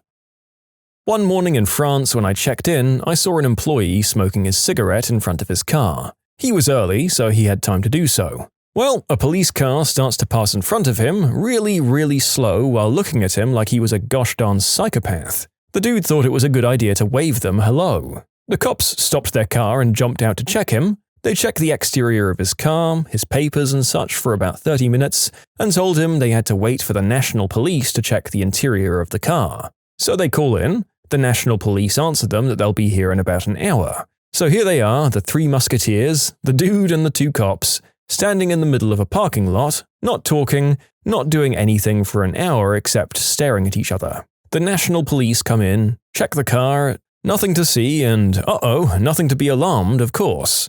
So they ask the city cops what the heck this was about, to which they answer, "He waved us hello." It was easy to tell that the national police weren't too glad to come down for such BS.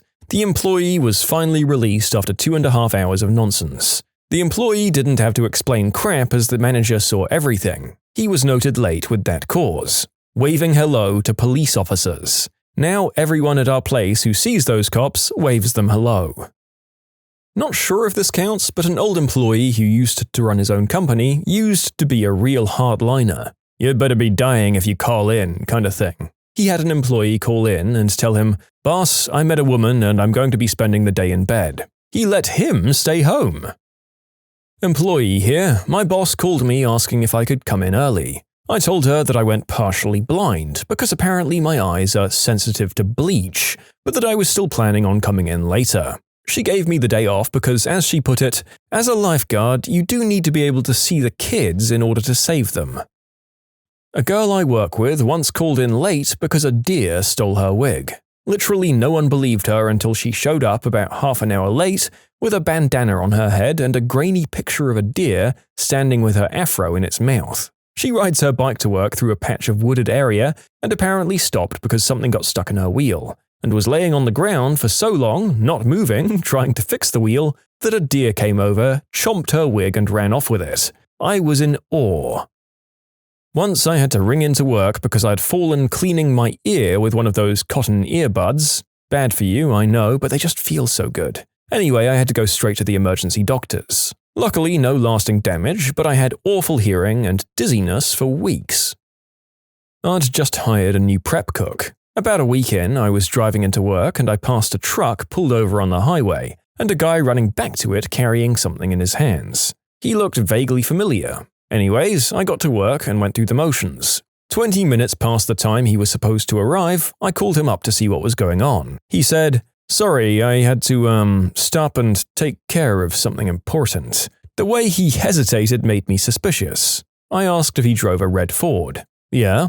I respond with, "Did I see you picking up roadkill this morning?" Turns out he saw a dead raccoon, picked it up and drove it back home. Fast forward to a week later and he's got a raccoon skin mounted on his truck dash. I was the employee that was late. A truck was transporting bees, got in an accident on the freeway, overturned and released most or all of the bees from it. They were trying to contain some of them, but I believe they lost most of them. This was about a half hour north of Seattle. A lot of people were late that day. Not the bees! I mean, once a container explodes, can you really do anything about it? In any case, there must have been at least one employee fired that day because their boss just flat out wouldn't believe them. I technically was already at work and left early for this. I went to my supervisor's office. Where I work, each department is broken up into 2, wrapping and makeup. I work at a snack production plant. Makeup makes said snack and wrapping wraps it and sends it on its way onto the trucks.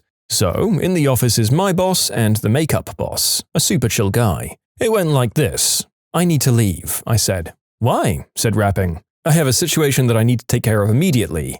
Now." "Did you crap yourself?" said makeup, way too excited about it, I might add. No, my hemorrhoids have ruptured. I have about 5 minutes before the blood soaks into my pants. I need to go home. Get the frick home, say both bosses. I didn't try to keep it secret as I don't care, but it was kind of funny for a few days being the guy whose butthole exploded. My employee said, "Hi boss, I'm afraid I'm going to be hard-pressed to get into work today." "Oh, why's that?" "My house is literally frozen shut. The front door won't open, the windows are all frozen shut, the back door is stuck, and the garage won't open." "Can you not pour some warm water on them?" "I would, but the power is out and the central heating is packed in. I don't have a gas hob either." "I see. Well, enjoy your day freezing in your house, reading books, and shivering to keep warm." "Touché." I had an employee who had an ingrown hair. Turns out he was rushed to the hospital and had a very badly infected abscess, and the infection had spread to his blood. I now feel sorry for laughing when he told me his excuse for not coming in. I really thought he was joking with me. He broke his arm trying to start his truck. His normal car wouldn't start, so he decided to drive his model AA Ford to work instead of jerking around with the car. Well, the electric starter on the truck wasn't working, so he decided to hand crank it. I guess it being early and him being rushed and frustrated made him less careful with the whole procedure. The crank snapped back and broke his arm. He had a soda bottle lodged in his butthole. That's when you just give them the vague "I'm in the ER" excuse. I mean, that's believable but commonly faked. No one says they have a booty bottle unless they really do. My sister had to call out of work once due to our neighborhood being locked down by the SWAT team. She tried to leave for work and a guy in full SWAT gear popped out from behind our garage bins and told her to get back inside. They were all over our neighborhood, hiding out. Our neighbor had barricaded himself in his house, and at the time, it was believed he had his 2 small children and was going to off them and then himself. Later, we learned his wife had the kids, so they weren't in any danger, but the man did end up self-deleting. Very sad for our small community. He's feeling sad. It was going to be a busy day at the hotel, so we went around to his house to sort it out. It sounded like a BS excuse, to be honest. Found him lying face down in his room, unwilling to move. He had a little switchblade out as well on the table, which we immediately took away. He quit shortly after, and even though I tried my best not to show it, that incident really shook me. First time I'd ever seen the effects of depression, especially to someone who had been hanging out with, and never ever expected that from. I hope he's better now. At my old retail job, we had a 16-year-old girl hired on as my department's lead. She made it on her first day, but had to leave because she kept throwing up. Didn't show up for a month, but was kept in the position. I later found out that she discovered she was pregnant, on her way out of state to get an operation. It's practically impossible to get anything at a clinic where I live. She was in a car accident, which caused her to lose her baby, but she was otherwise unharmed. Wound up having to go to therapy to understand all of it. She's much better now and seems to have matured a fair bit afterwards. Still, one hell of a way to be thrown into life. I can't come in. There's a bear on my porch eating my pet chicken. I'll give a story of my awesome girl boss instead. Got to work at 8:45 feeling fine. By 9:15, I felt like someone had shivved me in the side, and I felt like I was either going to chuck up or pass out from the pain. I walked into her office at 9:30 and just looking at me, she knew something was up, and before I say a single word, she says, "Oh my God, are you okay?" I said, "I think I have a kidney stone." "Get your coat, I'm taking you to the hospital." We went downstairs, she flagged a cab, came to the hospital with me, paid for said cab, and got me checked in before heading back to the office. Stabbed in the leg with a steak knife by his friend whilst drinking. My true but unbelievable excuse for being late to a meeting was, "I'm stuck on the highway behind a gazebo." I still can't believe a slow-moving gazebo was blocking me on the road. Worse, the whole time I couldn't think of anything but the angry gazebo story over and over. Got pulled over on my way to work one morning. An officer comes up and informs me that there's a warrant for my arrest that was issued a few days after the last time I was pulled over and they found my green herb pipe. They'd taken it and let me go. 3 months later, I'm finding out they still wanted me. Anyway, the cop is cool after I explain that I'm on my way to work. I have my cousin in the car with me as we work together. He lets me go drop my cousin off on the condition that I immediately turn myself in. I proceed to work and walk in, straight to my supervisor, and it goes a little something like this. "Hey, I'm not going to be able to stay today." "What? You're already here. What's up?" "I've got to go to jail." "Do what now?" I got pulled over. Turns out I have a warrant. I've got to go turn myself in. Okay, well, just let me know how it goes. See you tomorrow? Yeah, we'll see. It went okay. I did get to work the following morning. Construction workers are a dodgy bunch. Gentlemen, have you ever been the victim of a female creeper? Years and years back, I worked in a call center and I was friends with this girl. I didn't think anything of it until she propositioned me to do the deed with her. While I was flattered, I told her I was dating someone else and I wasn't going to cheat. Fast forward to a few days later, I go into work and get pulled into HR. Turns out she's now filed a report against me. She works in an area away from me, but they decided I'd needed an assigned seat beside my supervisor so that we would have no interaction, period.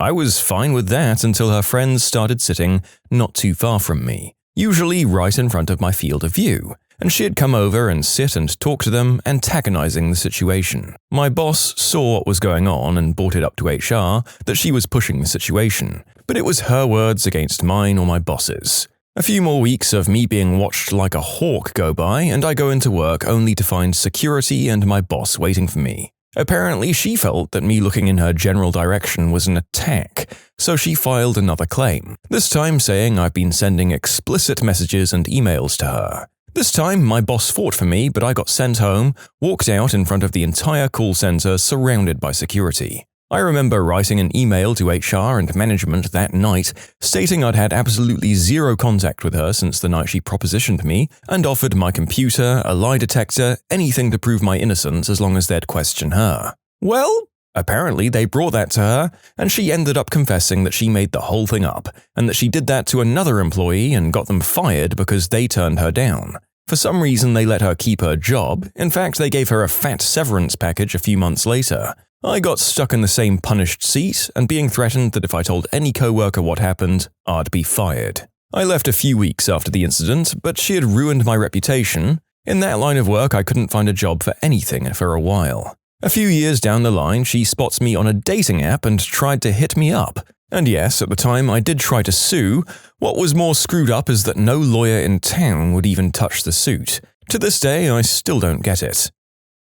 My ex attacked me with scissors when I got home one night. She insisted that since I didn't answer her calls that I was cheating on her. I wasn't. The scissors went 3 inches into my gut. In a daze of confusion, I wrestled her to the floor in an attempt to stop her attack. I woke up 4 days later to learn her brother, who, while I was trying to subdue her, thought I was attacking her, and he hit me in the head with a cast iron skillet. 12 stitches and a slightly worse short-term memory later, I said to myself I'm never talking to her again.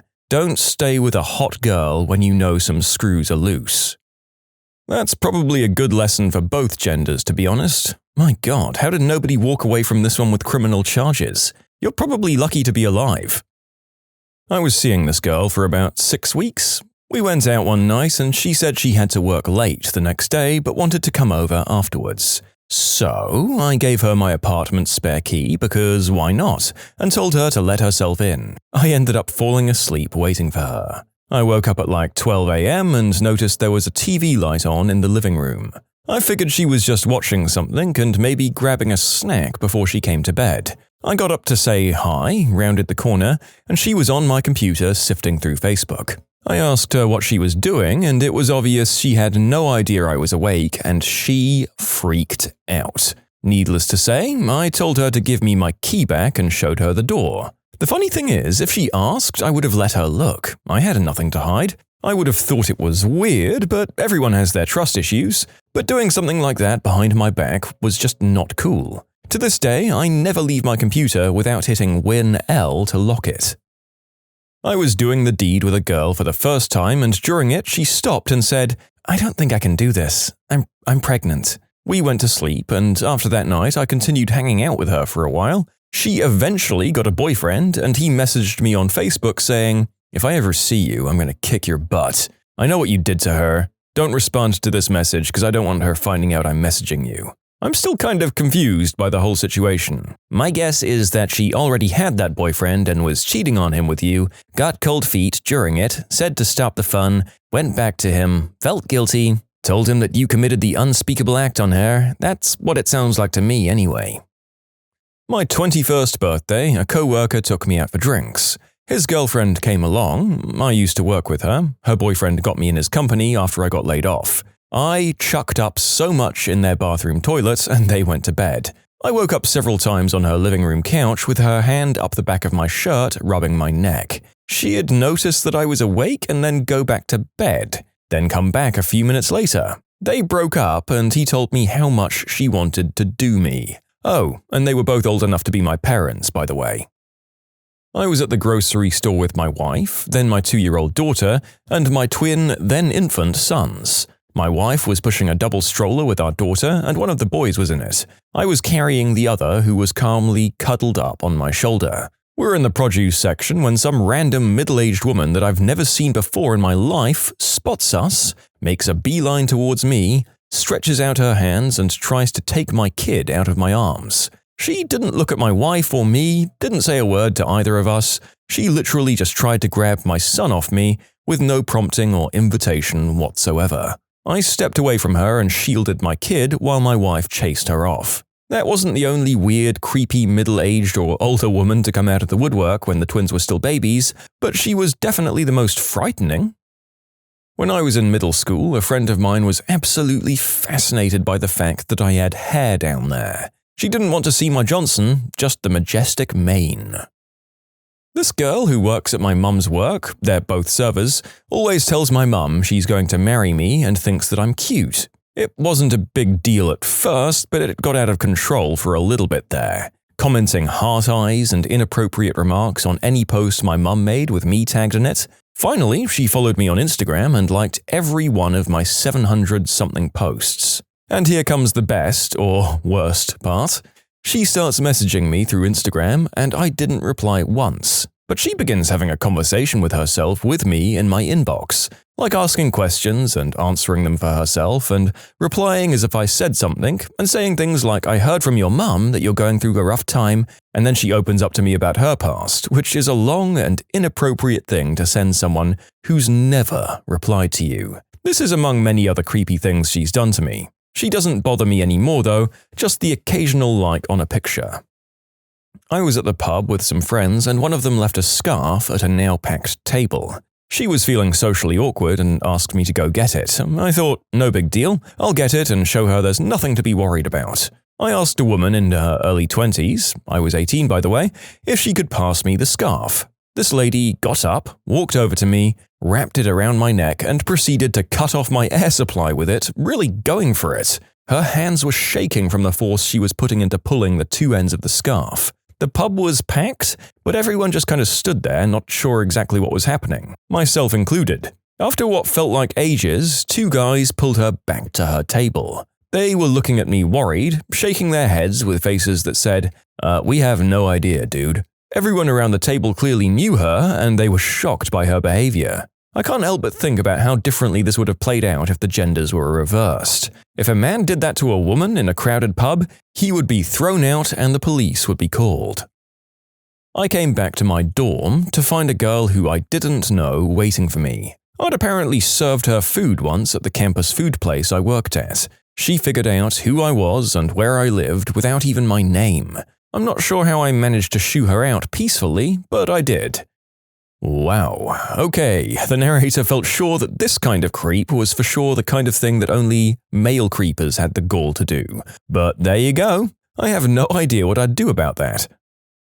Third week of May 1993. I broke up with my girlfriend, but she still had my choir letter jacket. We were in high school, but going to different high schools. Last day of school, I walked from my high school to her house to get my letter jacket. I got to her house and I see she's not home, so I sat towards the other end of the street, waiting for her. Hours later, she finally comes home, so I start walking towards her house. She goes inside, I wait a bit, knock on the door and say, "Melinda, I really just want my choir letter jacket and I'll leave you alone." 30 minutes go by and finally she comes out with it. I'm ready to walk home, but no, she offers me a ride home, to which I say, "Okay, but I have no interest in talking." I get home and she leaves. Fast forward to the fall of 93. I'm working at JCPenney's in their optical area. Close for the night, come out and notice some guy parked next to my car. I blow it off. I leave and after a few miles I notice this guy is following me. Okay, time to drive to the police station. I stop at a gas station that had a payphone and I call the non-emergency phone number for the police and I told them the situation. I drive to the police station and as I get closer, the officer stops me and the car following me gets barricaded in by 2 cop cars. I found out this person was a retired Texas sheriff that had been hired by my ex, whose father is also a retired Texas sheriff, to keep tabs on me. He gets brought inside and I talk him into calling my ex and telling her he got arrested for following me and she had to come bail him out. She shows up with her dad and crap hits the fan. I ended up putting a restraining order on the ex-sheriff along with her entire family. 5 years later, she sent me an invitation to her wedding and I mailed it back with no postage, written on the invitation, F off. When I picked up my 90-day chip in an AA meeting, this old lady seductively kissed my neck and told me congratulations. While not interested, I still sprang a stiff one. A lady who sucked my blood from an open scab without informing me she was about to do so. She told me she considered herself a vampire. We'd just started dating. I showed her a pic of my son. She then asked what I was going to do with him once we had kids. Well, at least she did you the courtesy of filtering herself out rather than making you figure this out way down the line. A girl borrowed my hoodie in 9th grade and apparently flicked the old bean on it and gave it back to me. She was a really disturbing girl, but I didn't find out until that happened.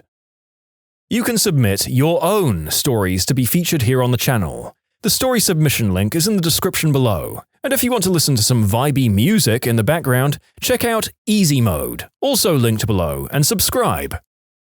The girl I'd been dating for just a couple of weeks invited me to her mum's house for dinner. Halfway through dinner, I finally noticed that they'd printed out pictures of me from MySpace, this was back when MySpace was normal, and then they'd put them in frames, randomly interspersed them with other family pictures throughout the house. They were laughing hysterically at my reaction, and I told them very plainly and very seriously that if it was a joke, it was hilarious. But if it wasn't, and they never actually answered whether it was a joke or not, we didn't last much longer after that. You know, the opposite of this is known as mantelpiecing. You take a framed photo of yourself to another person's house and sneakily leave it displayed in a prominent place, or optionally switch a picture that they already have for one of yourself.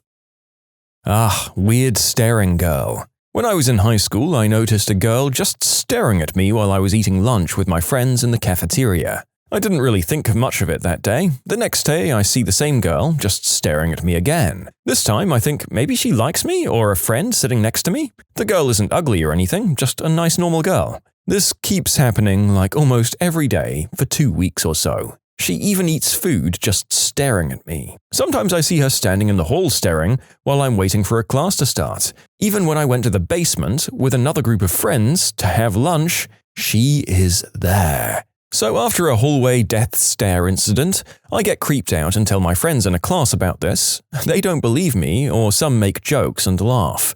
So one day at lunch, I whisper to my friends that this girl's been staring at me for 2 weeks. It's creeping me out. They look at her and tell me that they've noticed it too, but they didn't say anything. I'm hoping it's just a weird crush she has, so I just end up going up to her and saying, "Hi." She answered by staring for 15 seconds completely silently. I say, "Why do you keep staring at me every day?" She continues staring for 30 seconds or so, and I tell her, "Please stop doing that," and I walk away. The next day, nope, there she is. Thank God she moved to a different school after a few weeks. At least she didn't follow me to my home, I think. Joke's on you, she's under your bed while you're listening to this audio right now. Okay, calm down, I'm joking. Or am I? Yes. Or am I?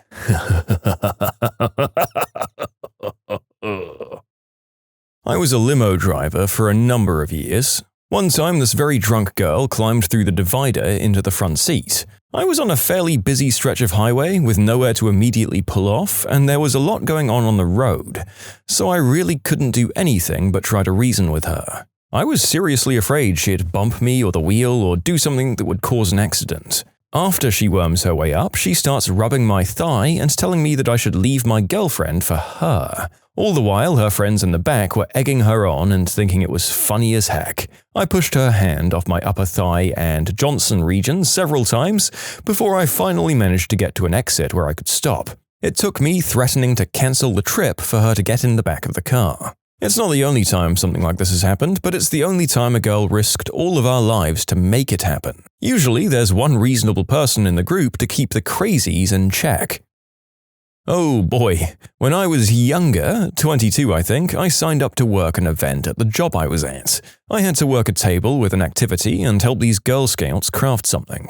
So these two 13-year-old girls came up and they started making crafts. Then they asked me for my phone number and I told them no. They asked my name then and I told them no again. They constantly asked for both of these things and I constantly refused. A female coworker came up and started chatting with me. The girls then asked her for my info and she gave it away. I was angry, and thinking back, I'm still angry. One of them started texting me immediately. I told her to stop and she laughed and walked away. I blocked her number. The next day I got a Facebook friend request from her and blocked that too. Then I started getting messages from her. The same coworker had given out my work email address and my MySpace account. She was very persistent in getting me to talk to her, and I hated it. Finally, I messaged her troop leader and told her about what was going on, and she just said she'd take care of it, and I never heard from her again. I think not just her age, but how persistent she was creeped me out more than anything. I was real drunk and passed out on my friend's couch. His friend was also there. I woke up to find her on top of me and pouring whiskey down my throat. It's not like I needed any more, I was destroyed. Apparently, we did do the deed that night. Can't say for certain whether I was conscious for it. A girl licked my knee at a club. Walking from school in a big gaggle, I overhear a girl about 20 feet down at full volume say, "I could do the deed with that guy anytime I want." I mean, she could have, but it's still kinda creepy. In the middle of lifting, I was interrupted by a woman who'd told me I'd make a great stepdad. I have no idea who she was, but I did nope out quite fast. I've had women grab me down there, also my butt, and rub themselves on me. And no, they're never hot. One of them told me point blank, "I've seen your wife. You've seen my husband. I think we can both do better, don't you? Come on, we'd make such a great pair." A girl I dated made a voodoo doll out of her used sanitary products and my hair shavings from my electric razor that she said she'd use on me if we ever broke up. She buried it inside a lunchbox at the beach and drew a map to find it. She's now a married mother of 2. I was at a music festival in an American flag onesie last year and a lot of people were wanting to take pictures with me. I was having a good time meeting a bunch of new people. And this group of older ladies, between 40s and 50s, came up to me and wanted a picture. When I got in their group, one kneeled down. When they took the picture, the one who'd knelt grabbed my downstairs. I moved and yelled, "Hey!" She said shut up and grabbed it again and said, "You're a guy. Enjoy this." I ended up leaving pretty quickly at that point. Searched my apartment, phone, camera, computer, and everything else I owned the first time I left her alone in my place because she wanted to know more about me. She ended up creating a version of my personality she interpreted through my things. She showed up at my apartment block back in college. She knocked on the door, and I didn't answer. It was late, I was tired, and I didn't invite her over. She kept knocking louder and louder. The police arrived and asked her to leave. She left and showed back up about 5 minutes later. She knocked some more and finally gave up. The next morning, I found a human turd on my doormat. I mean, maybe she was just desperate for the toilet? She actually lived in the same apartment complex. I think it was an anger turd. Oof. Well, at least you likely didn't have to put up with her after that. That's a pretty clear sign of a lack of continuing interest on their part. Although, now I think about it, there are definitely weird guys who'd keep trying after doing that, so maybe it's not outside the realm of possibility. I was at work when a customer came in. She was overweight and looked pretty sloppy. Hair was a mess, wearing pajamas, a mismatched pair of shoes. She came up to me and asked how she looked because she was about to start driving for Uber and wanted to know if she looked presentable. I just said, sure, and tried walking away, but she wouldn't let me leave. I don't know how we ended up here, but she started talking about how her skin can't handle most soaps and had to use some alternative to it. Can't remember what that was. She shoved her arm in my face, telling me to smell it, and to see that it didn't smell bad. I politely declined, but she did it again and made it clear she wasn't moving until I smelled her arm. I finally did, said it was fine, and walked away as fast as I could. It was definitely one of the most uncomfortable moments I've had with someone. A girl grabbed my butt and jammed a digit up there while I was in Mexico. I was just watching the Day of the Dead dances and blammo, an index in my butt. Turned around and saw a little Mexican woman slip through the crowd. My girl was like, "Why did you jump?" And I explained that I'd just got a finger up there. Back in 1992, I was dating this girl from Chile. She really liked ABBA. Before we'd do the deed, she'd make me sing the song Take a Chance on Me while dancing undressed. If I refused to do it, there'd be no fun bedroom times. Being 18 years old and really only able to think about one thing, I'd sing the song and dance the dance. I hate disco. I woke up in the middle of the night to use the bathroom, and my girlfriend followed me and sat outside the door to wait for me, and I didn't notice. Opening up my bathroom door to see a humanoid figure sitting in the dark by my feet at 3 in the morning scared the ever-loving crap out of me. I've dated an artist a few years back. I got a notification on Instagram that she tagged me in one of her paintings, so I went to go check it out. Then I see it's a painting of her cutting off my eggplant while she's wearing a bunny suit. I then check out her Instagram story, and it's a photo of the painting in progress, and she's actually wearing a bunny suit while painting it. What happened when spicy pictures came up in an important presentation? I was a university professor, by which I mean I was a grad student filling the part as cheap labor. There was a time when QuickTime on the Mac would open the last video you were watching. I don't know if this was a feature or what, or if it's still an option, I have no clue. But I really didn't realize it somehow. I think I'd always just double-clicked my new video file and it opened. Well, I was sharing my screen giving a lecture and wanted to show a video clip. I clicked the QuickTime icon at the bottom, the window opens, and it's paused on a clip of my girlfriend at the time in a pretty compromising position. As soon as I saw it, I ripped the power plug from my computer, but it's a laptop. As soon as I realized it wasn't going to work, I pulled the VGA adapter thing out of the side. I said, "Oh, sorry, technical problems," and got a lot of laughs. I closed that effing thing down and launched the right video. Then plugged everything back in and went on like it never happened. After the class, one of the kids said, "You're hilarious." Thankfully, they're adults, and when they're that age, no one ever reported it or said anything as far as I know. My boss called our team in for a morning review.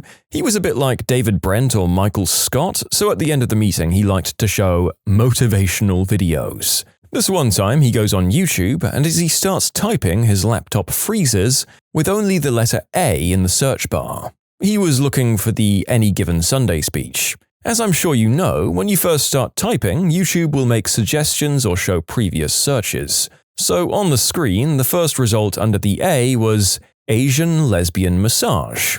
Everybody saw, nobody said a word. Before his laptop had unfrozen, he closed it up and said the video could wait until next time. It was never mentioned around him again, but the rest of us laughed about it for weeks. Why would you go searching for a YouTube video instead of just saving the link? That's just asking for bad things to happen. Too damn right. I don't think there's anything too compromising in any of my searches.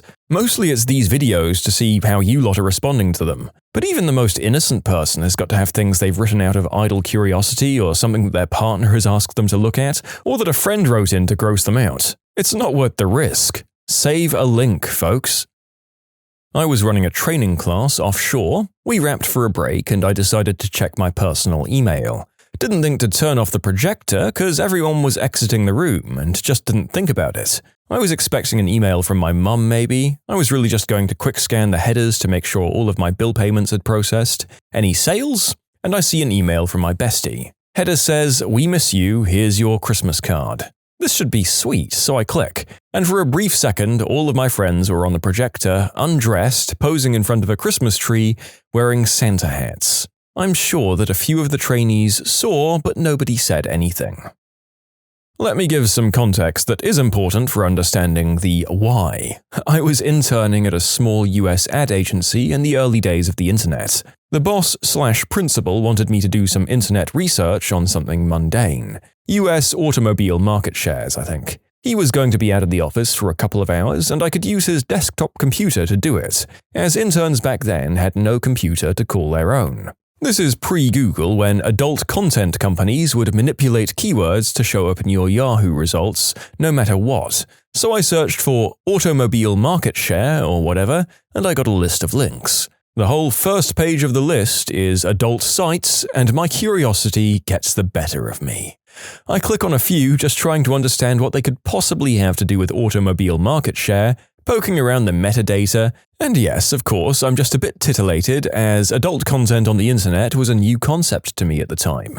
However, I'm in someone important's office with the door open, so I quickly shut it down without any self-service and continue the struggle to complete the task at hand, leaving the browser window open with the data I found to satisfy his question. My boss gets back and quickly calls me into his office, asking basically, "What's the meaning of this?" Well, unbeknownst to me, pop-unders had just been invented, so I unknowingly left a dozen small browser windows full of adult ads sitting open under the main window with the research in it. That was a seriously awkward conversation, trying to explain that yes, I did click on some things, but honestly I wasn't being too inappropriate and I was just more baffled and confused. Even worse, the data I'd found was pretty much useless, so he essentially thought that the intern had just been whacking the mule in his office for the last 2 hours instead of doing the requested task. I was in Iraq. Part of my job was to publish this report that was sent out to basically every unit there. My coworkers and I had got into the habit of messing with each other on our shifts and leaving random things like male members or turds on the screen for the next shift to find. One of my coworkers changed the title page of this report to say, "F this report," and I didn't catch the change until after it was already sent out to high-ranking officers throughout Iraq. Almost instantly I was bombarded by equal comments of, "What the frick?" and "That's hilarious." Thankfully, our commander fell into the "that's hilarious" category, so we didn't catch too much crap for it. But I'm sure that ominous feeling I had took at least a few years off my life. When I was a kid, I went to my friend's bar mitzvah. Probably about 150 or so people attending. Halfway through the service, there's a time where everyone prays quietly to themselves, and at this point in the service, it's damn near silent in the room except for some quiet muttering. At that point, the rabbi decided to go to the bathroom. He also didn't turn off the lavalier mic on his lapel, and we heard him peeing, tooting, and saying, "Oh, well, god damn," and yawning. At first, no one knew what the sound was, and then everyone figured it out at once. By the time we all knew what we were listening to, it was pretty much over. I did feel awful for him when he walked out. I'm sure someone said something at some point, but I never saw it. I used to work at a Fortune 100 back when the internet was a hot new thing. I was asked to do a demo of it to the top brass. Now, at the time, one of the cool things you could do was a tour of the White House. whitehouse.gov. So during my presentation, I typed in whitehouse.com, and it was an adult site. I survived. The funny thing is, the COO came up and asked, "Hey, if I wanted to visit the internet, what city is it in?" And I looked straight up at him and said, "It's not in any one place, it's everywhere all the time. It's kind of like a mind or a brain that's everywhere, all the time, you just need to plug into it." He looked at me and said, "Well, my God. The hippies won." I used to work for a point-of-sales systems company. My coworkers and I would mess each other's demo accounts, put in very inappropriate Easter eggs, among other things, which is okay because we weren't in customer-facing positions. All of a sudden, I get asked by my boss to go on site to a very important customer to train them and demo the system. I go there, it's quite a formal setting, the customer sets me up with a projector, there's about 7 people in this meeting. I start showing everything. Everything is fine until I show a lesser-known function of the system. It makes a picture pop up of a food item or product or whatever. My favorite jerk coworker had changed all of these pictures to some very unorthodox material. So I projected this picture of 2 guys going to town on each other with the didgeridoo. My immediate reaction was just to start laughing. Luckily, the other people started laughing too, and I said, "Well, as you can see, you can add any picture you want to this function, so if you're selling didgeridoos, eh?" Back at the office, everyone thought it was hilarious, and luckily the customer thought so too and is still with our company. Wow, kind of amazing that there's seemingly a whole company that has survived being staffed entirely by overgrown school kids. I mean, don't get me wrong, I find myself laughing at it, but it's potentially problematic today, and if you have to do it, maybe target a friend and not someone who'll cost your company thousands of dollars if it lands wrong and you lose their business. Oh boy, I was in that meeting once, and I've been dying to tell this story. Once upon a time, we had a client that built agriculture machinery. I'll call them John Stag. Their logo is a green and yellow silhouette of a leaping stag. Notice that I'm being very careful not to say the actual name. I don't know if they still do social media monitoring, but back then they'd listen for mentions of their brands, and stuff on the internet would get pulled. A lot. Anyway, when we do a presentation, we slap the client's logo on the cover page, and usually we get the logo from Google image search. We've occasionally used the wrong logo by mistake when two companies have the same name. It's a bit embarrassing, but no biggie. This time, my manager, a 50-year-old woman, took it upon herself to do the final edition, including finding the logo for the cover. What happened, if I recall correctly, is that she saw a pretty popular Instagram post that featured said logo, so she decided to screenshot and crop that. I didn't see the finished presentation beforehand. We go to the meeting. She opens the presentation in front of a couple of John Stag execs, and the logo is not their actual logo, but rather a parody, in which there are two leaping stags, one of which has a silhouette member and is mounting the other. If you Google John Stag parody logo, it's one of the top results. Me and the others were speechless. My manager didn't see the problem. What? There's just two stags instead of one. It's funny. And nobody dared point out that, lady, those stags are doing the deed. Even when she finally figured it out, she tried to brush it off as, it's good your logo is so popular and recognizable that people make parodies. And the execs were, to put it lightly, not amused. So very much not amused. That company is no longer one of our clients.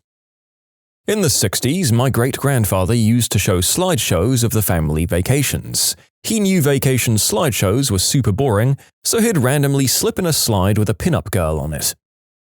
It wasn't a presentation, but a funny story anyways. In college, we were working laptops in a lab, and I left mine unlocked when I went to a washroom. When I came back, the room was silent because everyone was working, until I get an MSN message and my computer screamed at the top volume, "Hey, everyone! I'm looking at adult gay material over here." My usually stoic teacher just calmly said, "Mr. Mackey, can you please do that on your own time?" You can submit your own stories to be featured here on the channel. The story submission link is in the description below. And if you want to listen to some vibey music in the background, check out easymode, also linked below, and subscribe. I was presenting to our biggest client. That morning, I was browsing the internet and came across a picture with the title, "Screw That Crap," and it was a cartoon visual of two turds doing the deed. I somehow accidentally saved it to my browser and it was labeled screwthatcrap.jpg. While I was presenting, the client said, "What's that?" and pointed to the "Screw That Crap" JPEG, and I embarrassingly tried to explain that I'd accidentally saved a pic my friend sent to me, but it set the tone for the rest of the presentation, I can tell you. Mine wasn't that naughty, but it was pretty funny. In high school once, when my friends and I had a group presentation, we decided to find our teacher's Facebook. We found some pictures of him really badly edited into a background where the Titanic was. We slid that into the presentation. The whole class laughed and ended up in the principal's office. Back when I was doing Tier 1 help desk, I was scheduled to remote into a doctor's computer to troubleshoot something minor. At the scheduled time, I called the doctor's office and the front desk admin picked up. She told me, "Oh, he's in with a patient right now, but you can go ahead and remote into his computer and do your thing." I remoted into the computer and my screen was suddenly filled with some of the most vivid, gay, adult film content I've ever seen.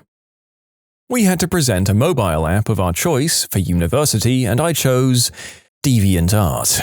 Okay, thanks to the filter, nothing was shown, but I had to present the different browsing mechanics, so when I ordered by new, I was sweating, praying for having no adult or disturbing art uploaded at this moment. Please, nothing unsafe for work. Oh, thank God, nothing's there. There were some suggestive things, but nothing disturbing or unusual. But this could have been the case. Also, since it was an English presentation and it was in France, I also had to explain why deviant art is named like that. Hopefully, I knew that. Well, on a bigger scale, instead of a small presentation, it was a big all-hands with a big company. There were 3 offices in the US and 2 international. We were all on Slack, and this one guy was on their mobile. Said guy didn't know his camera was on and proceeds to walk into a bathroom stall. Sits down, mounts his phone on the toilet paper dispenser, and watches the presentation. Luckily or unluckily, there were a lot of people on, so his thumbnail kind of got lost. But I and quite a few other people did notice him. We slacked him. The panic on his face and him fumbling for the phone were priceless. I'm going to say that there was a non-zero chance that someone watching was into that, so it counts against our title. Also, this is hilarious. Would have only been better if there was sound on as well as he let it rage in the bathroom. But life is rarely as beautiful as all that. Not me, and not technically an important presentation, but we had an art homework project once, just to research an artist. Most people usually didn't do art homework, but the teacher said that failure to hand it in would result in detention. This one guy copied and pasted a random website and emailed it to her, and included in what he copied was a link to some sketchy adult site. She clicked it in class. Everyone laughed, and that one guy got detention. Similar, but not as grand. My husband and I do this thing where we change the background or lock his screen on his phone to things to either gross out or make the other person laugh. It was my turn, and I set the background picture to some fan art from Tumblr of Rick from Rick and Morty with his eggplant out. But my husband didn't check his phone for ages and just forgot about it. His mum came over, I showed her something on the phone, and I pressed the button to go back to the home screen, but I didn't really look at it, I just had it in my hand, still talking. My husband took it off me, and I just thought he needed to check something. But after she left, he was jokingly like, "Yeah, don't appreciate you waving Rick's rooster in my mum's face." And for a second I was confused, and then he showed me the phone, and I realized what I'd done. I laughed, but I was like, oh crap. She obviously never said anything, but she definitely saw. This was back in freshman year of high school for me. I was seeing my biological father at the time, and my 1 year younger stepbrother, who was also visiting, decided to use my school laptop for extracurricular activities. I'd been building a website for the web design class I was taking, and my brother just opened to a new tab, did the deed, minimized Chrome, and put the laptop to sleep. Come second period, I plugged my laptop into the class projector, woke it up, and turned Chrome on to find 2 male little people being pounded in the butt by some very butch women with rough-looking toys. There was a week of time where the school recommended I get disciplined outside of the school environment for that. Nobody believed it was my stepbrother. He got away with it. New work PC. I signed into Chrome with a personal account and forgot to turn off the Sync Everything setting, which also bought search history. Kicked off the video conference and was asked to navigate to whatever URL. There wasn't a single letter I could type into the address or search bar that didn't autocomplete into some disgusting filth. Best I could do was type their URL as fast as I could and hope that nobody noticed. Not my computer, but one of my jerk friends kept sending me videos that started off normal but ended with a really loud moan. I accidentally played one right before class with max volume. My chemistry professor was not impressed, to say the least. In high school, this guy saved his presentation through his phone, and when he took his USB and plugged it into the teacher's computer, there were dozens of undressed pics from the girls at the school showed on the smartboard. Even the teacher saw it. A few of the girls in the class were on the board. My teacher was frozen, and the girls were mad. I used to work for a tech startup company that had a presentation with some top execs of a Fortune 500 company. This was their biggest potential customer by far. It was so important that the president of the tech company insisted on doing the presentation despite minimal involvement in prior presentations. He was very excited to demonstrate a multimedia aspect of the product by browsing a live website. The site that he picked? Whitehouse.com, which was an adult site at the time instead of whitehouse.gov. He was horrified when our product was quickly swallowed by a huge splooge-covered hoo-ha and a billion very clearly unsafe pop-up ads. This would have been an embarrassing but understandable mistake, but he quickly started mashing the keyboard in panic. I'm still not quite sure what buttons he hit, but he managed to completely crash the demo and mess up the keyboard, which ruined the remainder of the presentation. We didn't make that sale. Go figure. And we're 2 for 2 on the whole whitehouse.com issue. The narrator did do his, due diligence and check whitehouse.com, and can assure all of our viewers that it seems to have been bought out by an election betting site. And right now, in mid-October 2024, the content is only slightly less concerning. This happened at my second high school back in 2007. The juniors and seniors took a business class starting from junior year, and the capstone project is called The Pitch, where a group makes up a fake business plan and presents it to real judges. When I was a senior, I was doing my school's required community service hours and offered to help man the check-in table for the judges, guests, and students. It was quiet for a few hours while the presentations were going on, but at one point the teacher stormed out of the room completely steamed. When I asked around, apparently one group left on one of their slides, "Thank you for coming, you condescending buttholes." I don't know what the punishment was, but it's surely a good lesson in why you always check your work. In 8th grade, we had a project to create a commercial for a product of our choice. Keep in mind, laptops weren't common for students, so we all had our commercials on phones or iPods and would plug it into the computer, which projected onto the wall. One kid plugged his phone in, and the teacher went to downloads instead of the gallery. The poor kid just knew what was happening and yelled, "No!"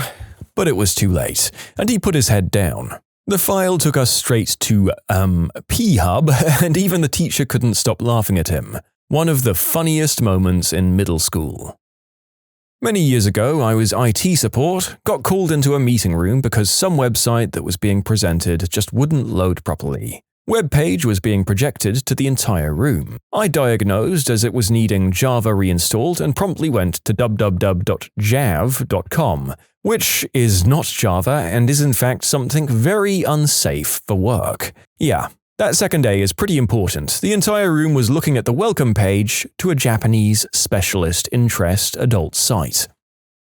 In college, I took a chemistry class for an elective. My college required you to have at least one science credit to graduate, you see. It was actually really fun, and I learned a lot. One of the requirements was to give 3 presentations, and during my second one, I made a sweet PowerPoint on the topic of calcium. I'd emailed it to myself because I couldn't find my flash drive at 4 a.m. when I finished the presentation. I get to class, set up the projector, and open my email on the computer. I'm talking to the professor and not really paying attention to what I'm doing, and I clicked on a spam email that just popped at the screen to a video advertisement of a girl getting destroyed by 2 huge guys with her massive chest swinging towards the camera. There was no sound, thank God, but the professor and the 19 or so students who were at class just burst out laughing. I used to work at Hastings Entertainment Store in the book department. One time I was asked by an elderly woman to look up a book, and I wasn't able to find it in my system. I pulled my phone out to do a quick Google search and opened my web browser, forgetting I'd just closed it on the middle of a video the night before. As soon as the browser opens, this lady was greeted to a sound she'd likely not heard in years. The sweet, sweet slapping and groaning of leather. She learned a new use for the word daddy that day. I closed the phone as quickly as possible and just retreated to the break room. Builders, did someone ever ask you to make a secret lair for them?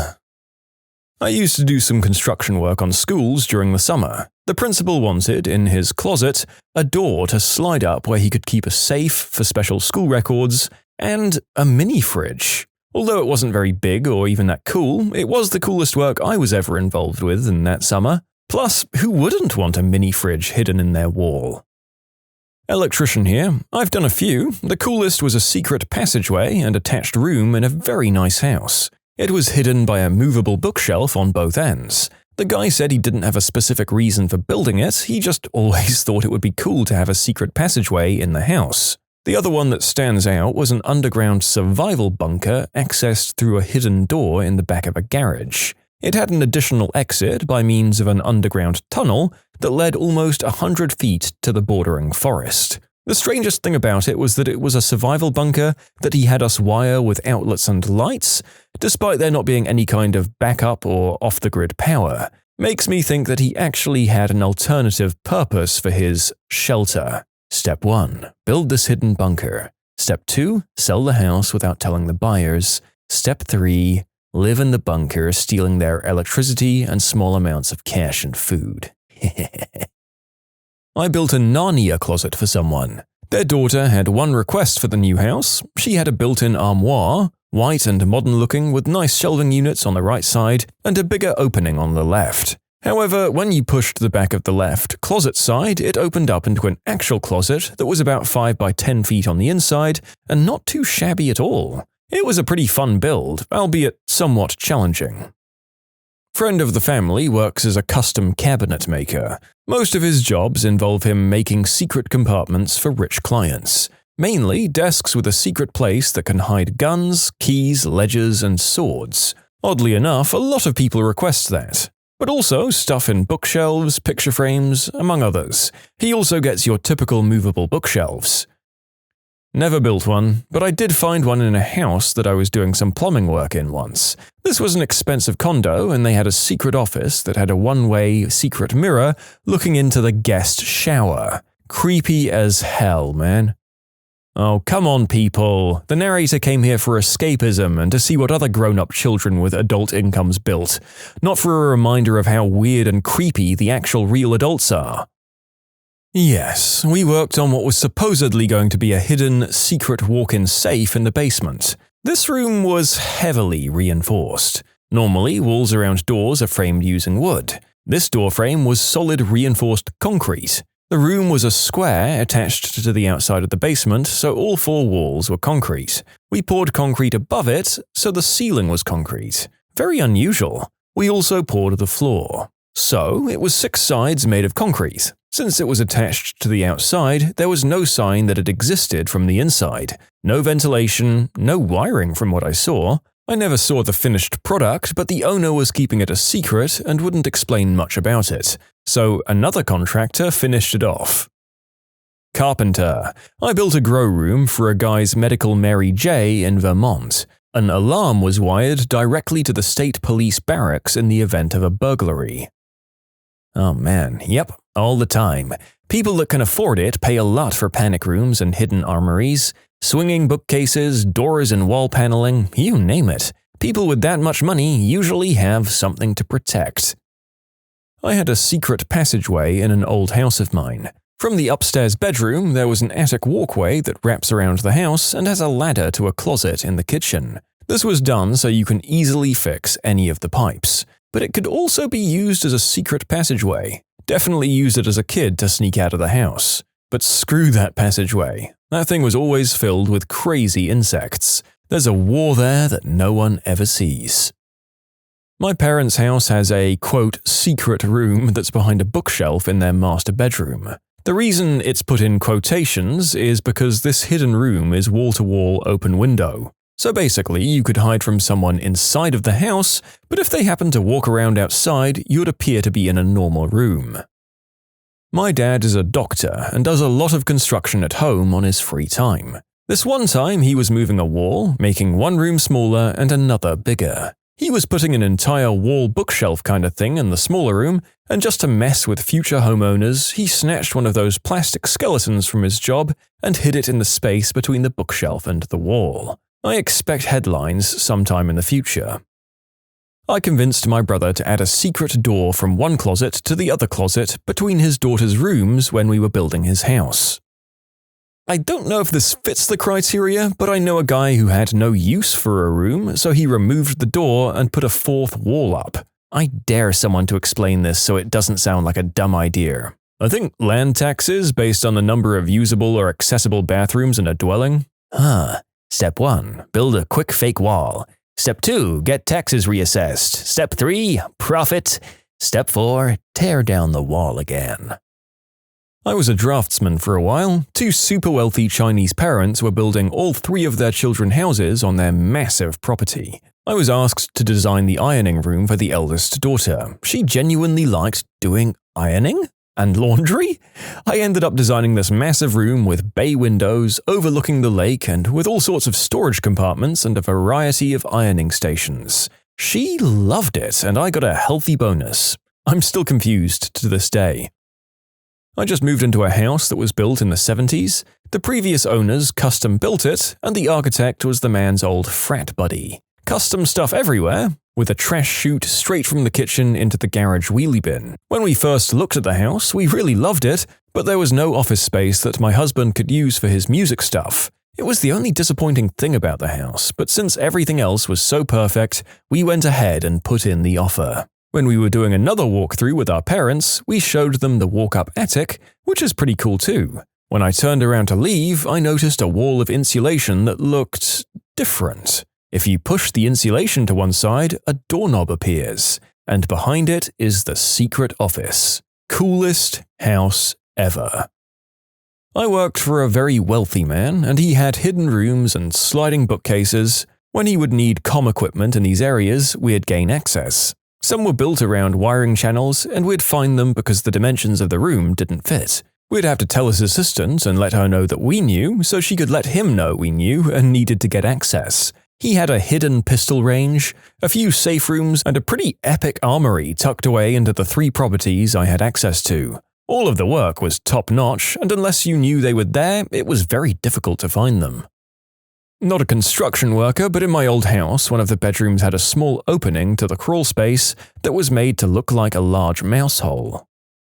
I was a custom interior carpenter, and I did 2. One was a bookcase that opened up into a large storage area. The other was a hidden room behind their wine cellar. We installed a custom wine rack on a piano hinge with a latch in the space behind one of the bottles. In the room, they installed a safe and weapon safe. All the electronics for the house lived down there, as well as a panel that opened up into the main living room, in case you wanted to fire at an intruder from the safe room. Booze, weapons, and safety all in one place. I guess what I'm saying is that I know where I'm going when the zombies come. What are these people's lives that they're preparing for this sort of thing? If you have a certain level of wealth, are home invasions just guaranteed or something? Or is it just rich person paranoia? Probably rich person paranoia. My wife and I had a secret soundproof dungeon type room built adjacent to our bedroom. The reason for the room is that we have various devices in there that are impractical to disassemble and put away when we have friends over, or the day we have kids and still want to enjoy our fun discreetly. We had some devices installed when we built the room, such as a large metal cage and other restraining devices. The people who built the room probably asked us 100 times if we were sure we didn't plan to abduct people. The architect nearly dropped the project when I jokingly asked him to make sure there'd be an electric outlet to plug a chainsaw in. I currently live in an ex-grow-op house, and I'm wondering what some signs of hidden rooms would be. The substance-dealing dude that lived here before was a shifty man, and there could be a hidden room in here somewhere. I'm a pool builder, and we were asked to build a hidden pool room for the equipment and other random things, and we had stonemasons turn the whole underneath of the house into a secret room and blended the door into the wall. To open the door, you needed to push a stone, and the door opened automatically. I don't work in construction, but I've always loved building things, and when I was a junior in high school, I decided to remodel the basement I was living in. I intended on building a secret room behind a bookcase because I thought they were cool. It would have been the size of a small closet. However, I got more caught up with more of the actual building process. My basement flooded sometimes, so I tried to figure out a way to make it less of a problem. I decided to elevate the floor slightly by laying a bunch of treated planks across to raise the floor an inch. That took more time than I thought, so by the time I got to my secret room, I blocked the area off but never made the entrance. A few years later, we got some professionals to redo the basement, and they told me they were impressed by my solution for the floors, but didn't say a word when they noticed I'd blocked off an area that could have easily been used. Well, the issue with this question is that the best secret room builders were killed by their employers. I was interning with an advertising agency while at uni, and we went to an audio engineer's place, and in his room was a big piece of circular glass with a few dough lights on behind it. Against the wall was some wines he kept, as the temperature was perfect. Turned out it was the end of a huge tunnel that went far into the Adelaide Hills, as in underground into the hill. It was pretty mind-blowing, I thought. Firefighters have long warned that secret rooms are actually real hazards in emergencies. There was a massive fire in Edinburgh's Old Town a decade or so ago. The buildings were several hundred years old and contained old vaults, rooms, and corridors that had long been forgotten. It allowed the fire to quickly become an inferno. You can submit your own stories to be featured here on the channel. The story submission link is in the description below. And if you want to listen to some vibey music in the background, check out easymode, also linked below, and subscribe. My house has 2 secret rooms, and there are photos of it in construction, almost finished. It's off to the side of my movie room behind one of 2 black velvet curtains. The main secret room is a huge 20-foot by 9-foot thing, large enough for 5 or more people to escape tornadoes. Ceilings and walls are about 18-inch thick concrete. Also, the ceiling has a steel roof with 10 inches of concrete poured on top of it. All wired, vent and return, internet wired too. Nothing wireless works in the room. We sometimes call it the black hole because the bars on your phone just disappear when you enter. The room is finished now and decorated like the rest of the house. It gives it a less creepy vibe. I once built a whole level of a room that was half the size of the others. It was a half room. I don't know why they wanted a half room, but it wasn't accessible with stairs, and the only way to get there was by stopping the elevator. In the 1970s, a group of Edinburgh students living in a flat in Niddry Street in the city's old town knocked on a wall and heard a hollow sound. Curious and probably drunk, they knocked a hole through it where they exposed an old labyrinth of corridors and rooms underneath North Bridge, nearly half a mile in length. People had lived and died in these rooms underneath the city's bridge. There had been bars and brothels and doss houses for the poor.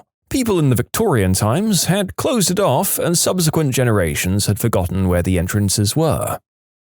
I've always wanted a secret room that was accessible from underneath a wall next to a swimming pool. So you have your swimming pool, and on one side of it is seemingly a wall that goes right to the edge. If you live in the pool, you can swim through a small hole that's near the bottom of it, leading to the secret room.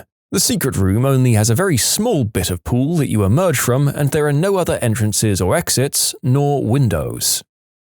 Kind of not a secret. In my old flat, I had a room that was locked with a big Yale lock. Whenever we'd have people around, they'd always want to know what was in there, but I never let on. It was my hobby room, so to speak. I used to fix up vintage guitar amps in there, and the lock was there simply because I couldn't trust my drunk friends not to go in there and mess with my stuff. Amps have lethal voltages even when they haven't been used in a while. But I liked the mystique and intrigue whenever people were around. The women were the worst, and their hypotheses were always centered around a secret, dodgy alternative bedroom life. I attended a private boarding school when I was younger. The school itself was more than 200 years old, and the castle it was built around was much older. Upon exploring, me and a few other friends found an entrance to a system of tunnels that ran beneath the school. The tunnels were used as maintenance tunnels for the old heating system that was once run from a gas boiler system. Originally, we thought that was why they were built. We began trying to map out the tunnels and used to spend hours underneath the school during study time and night, roaming around with measuring tape, drawing it to scale. We never completed the map due to the system's enormity. As we got further and further into the tunnels, we learned that these were much older than just the gas boiler. A new cement tunnel network seemed to extend about 1 kilometer in radius. Past 1 kilometer, the tunnels got older and more dangerous. We found they extended all the way out to a pavilion in our school. These passages were also in cement, but were clearly much older. Most of my time as a 14-year-old was spent roaming around them. It gave us passages into locked rooms, the castle's banned grounds, to the forest. We decorated a lot of the walls down there in shoe polish and stolen art paints. We'd even smoked down there a mere few feet below the headmaster's office. Yeah, this billionaire wanted me to install some sort of cave for his bats. I built a dishwasher look-alike that was actually an adult toy compartment. Who am I kidding? I had a dishwasher full of naughty things. I can imagine that this particular disguise may have caused comment for at least one dinner party. Oh, here, let me help you tidy up. No, it's no problem, honestly. Oh my god! Glorious! Goes to show you should never use the dishwasher that's inexplicably in the bedroom. Well, all I'm going to say is that it looks like all of these rooms aren't secrets anymore. My childhood home was built sideways on a hill with a garage lowered about 5 feet from the rest of the house on the downhill side.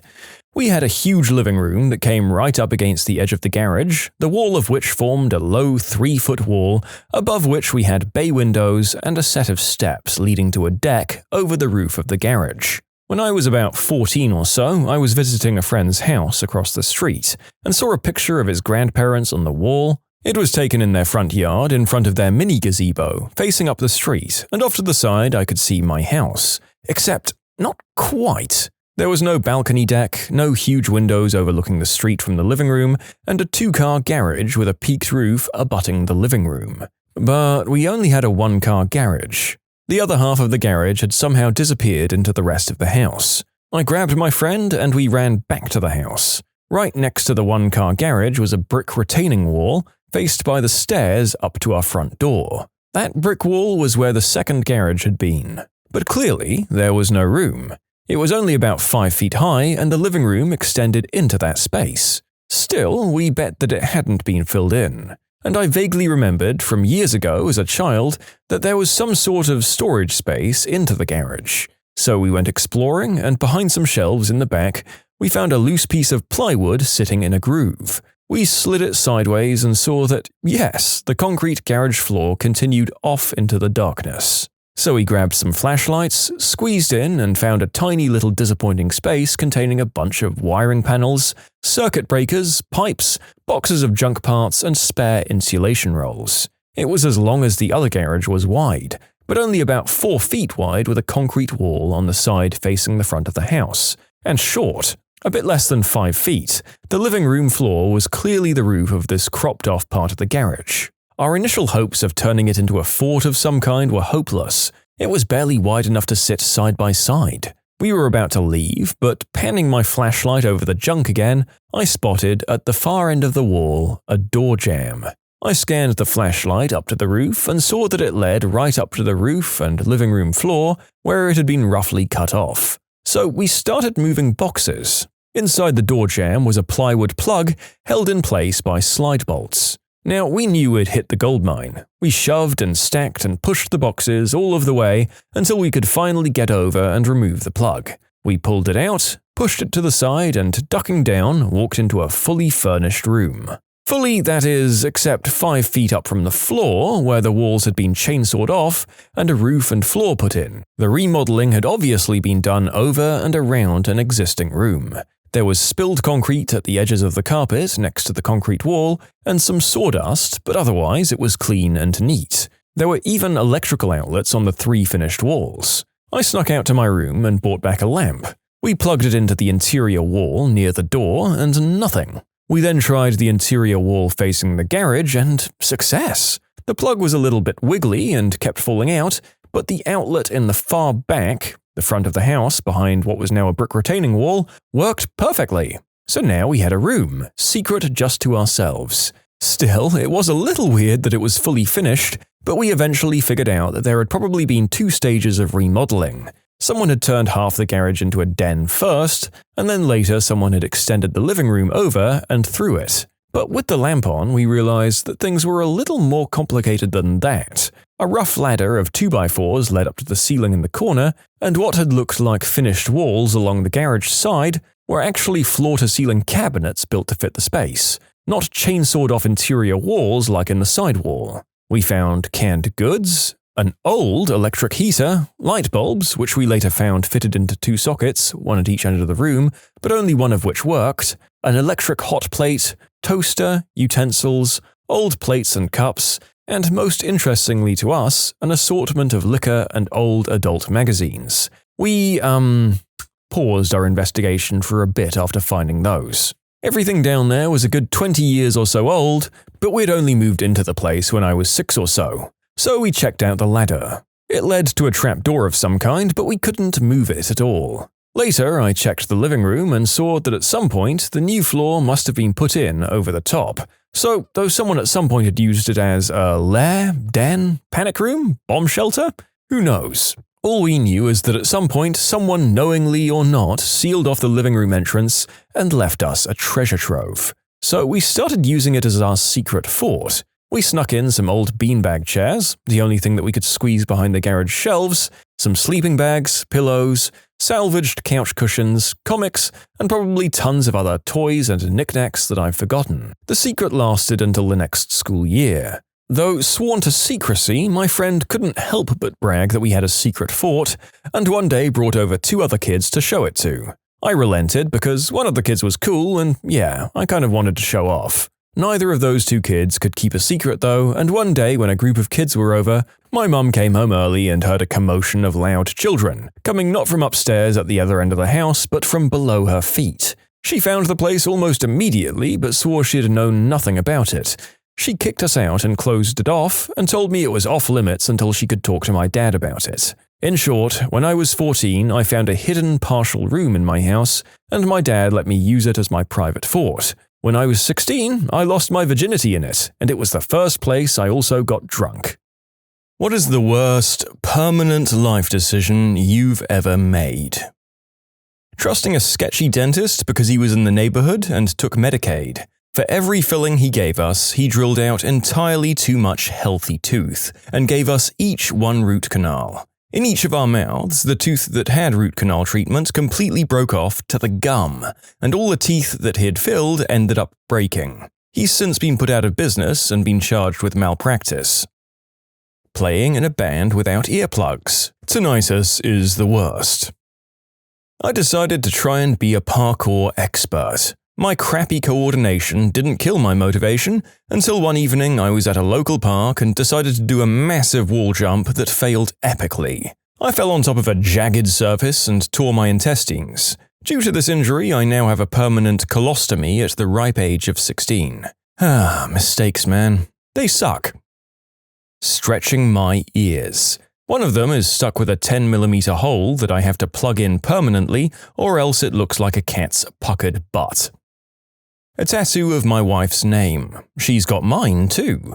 Married for 6 years at the time, blissfully in love. We lasted another 8. Now I just want to chop my arm off. You know, you could chop off hers too, and then swap arms. Problem solved. Missing the party that Bill Gates threw when I was in college before Microsoft took off because I took too much green herb. Oh my god. Rolling the dice and doing the deed unprotected. I have a large birthmark on one side of my face, and when I was about 8 years old, when my father was still alive and we had a decent income, my mother informed me of a simple procedure and asked if I wanted to have said birthmark removed. I said no because it gives me character. As it turns out, that character is a socially awkward hermit who, and I've had a couple of women tell me this, looks like an unspeakable act offender. Well, I'm sorry people said that to you. I don't know what you look like, but I've seen people with large birthmarks on their faces who are still attractive. Chloe Radcliffe springs to mind. That said, making important cosmetic decisions at the age of 8 is a huge ask. Not sure if there was a right way to go about that. Going to med school because it was, in my mind, the next logical step. I didn't take it seriously, and now I'm in $300K of debt, waiting tables, horribly overeducated and underskilled and licensed for everything, living with my parents and trying to figure out what's next. I bought a ring for my downstairs finger to do the deed with my ex. The first and only time I used it, I set the ring size way too small and basically choked my member from a lack of circulating blood. We finished, but the next morning it was shriveled, like half of its normal flaccid size, and it looked like it was covered in really tiny veins everywhere. We went to the ER, and it turns out that I caused ischemia in parts of my Johnson, burst a few blood vessels, and basically destroyed my ability to get rigid for the rest of my life. I'm only in my 20s. This happened 3 years ago, and my ex broke up with me shortly afterwards. I can still get a tiny bit more rigid, maybe 20% of what it was previously if I use a little blue pill. It gets engorged somewhat, but doesn't get up like previously. Dysfunction down there causes a lot of stress, anxiety, worry, no matter what age you are. The worst part was I couldn't really confide in anybody what was the source of my stress. My parents especially could see something was wrong whenever I visited, but I just told them that I was upset because my girlfriend broke up with me. I tried to climb the highest mountain in my country. My father took me and my brother there with some friends. The problem is that I have sickle cell anemia, And due to the low oxygen, I just couldn't go further, but I did anyway. Bad idea. My spleen and appendix almost burst, and I had to wait for 24 hours in agonizing pain before a helicopter rescued my butt. Had to get my spleen and appendix removed. Now I can't do any hard exercise ever. In short, tried to climb the highest mountain in my country, lost 2 organs. Marrying a Scottish exotic dancer. I use air quotes because I've spoken to at least 3 different lawyers about addressing the need for a divorce and have easily received 3 different explanations as to whether I am or not actually married. She was here illegally. In a nutshell, we actually did look into getting her citizenship and status depending, and then eventually a legal green card and all. She just couldn't be bothered with it in the end, I think. It's not like I was making enough money to pay the lawyer to begin the divorce process. I grew up poor, as in family had no car or indoor plumbing for many years, and lived mostly off potatoes and eggs we raised in the backyard. As a teen, I had 1 pair of shoes and 2 pairs of blue jeans to last an entire school year, which were pretty much worn out and patched after a few months. I envied my friends who were better off, and I became a workaholic that held down 3 jobs at the time for most of my 20s and 30s. I bought my first apartment building at age 24, while I myself was living in a ratty 1972 mobile home on rented ground in a sheep farm pasture. I went to college part-time for years as time permitted, paying cash. I'm not wealthy, but I've done okay for myself and have a nice house and live comfortably enough, and finally got married at age 50. If I ever had to do it over again, I would have worked less and partied more when I was younger and made more time for a social life. I regret never taking enough time to search for and find the right one when I was young enough to have kids and a family, instead of settling for comfortable relationships with the few women over the years who showed any interest in me, and raising their kids instead. I would have spent more time traveling the world, getting a better education, explored art more, gone to concerts, drank more beer, owned more animals, and sat around more bonfires. Maybe learned to play an instrument, learned to fly, owned more race cars, volunteered at more charities, gone to more beaches, planted more gardens, and formed more deep friendships with a large, diverse, eclectic group of people. These things are just more important than having money in the bank or a nice house. I think I can drift on this gravel road. I think I can make a hard turn on this road in the rain on a motorcycle. Both of these people regretted their decisions, in case you were wondering. Not wearing my retainer. My dad called me and told me he was dying. He was in hospital with cancer. I asked the nurse if he was, and she said no. Anyway, I tried to get to see him, but my brother had my car, and I couldn't get anyone to take me. And he died late that night, alone. If I knew, obviously I would have bussed, walked, hitchhiked, or crawled to that hospital, but I didn't. And 14 years later, I still can't forgive myself, and it haunts me every day.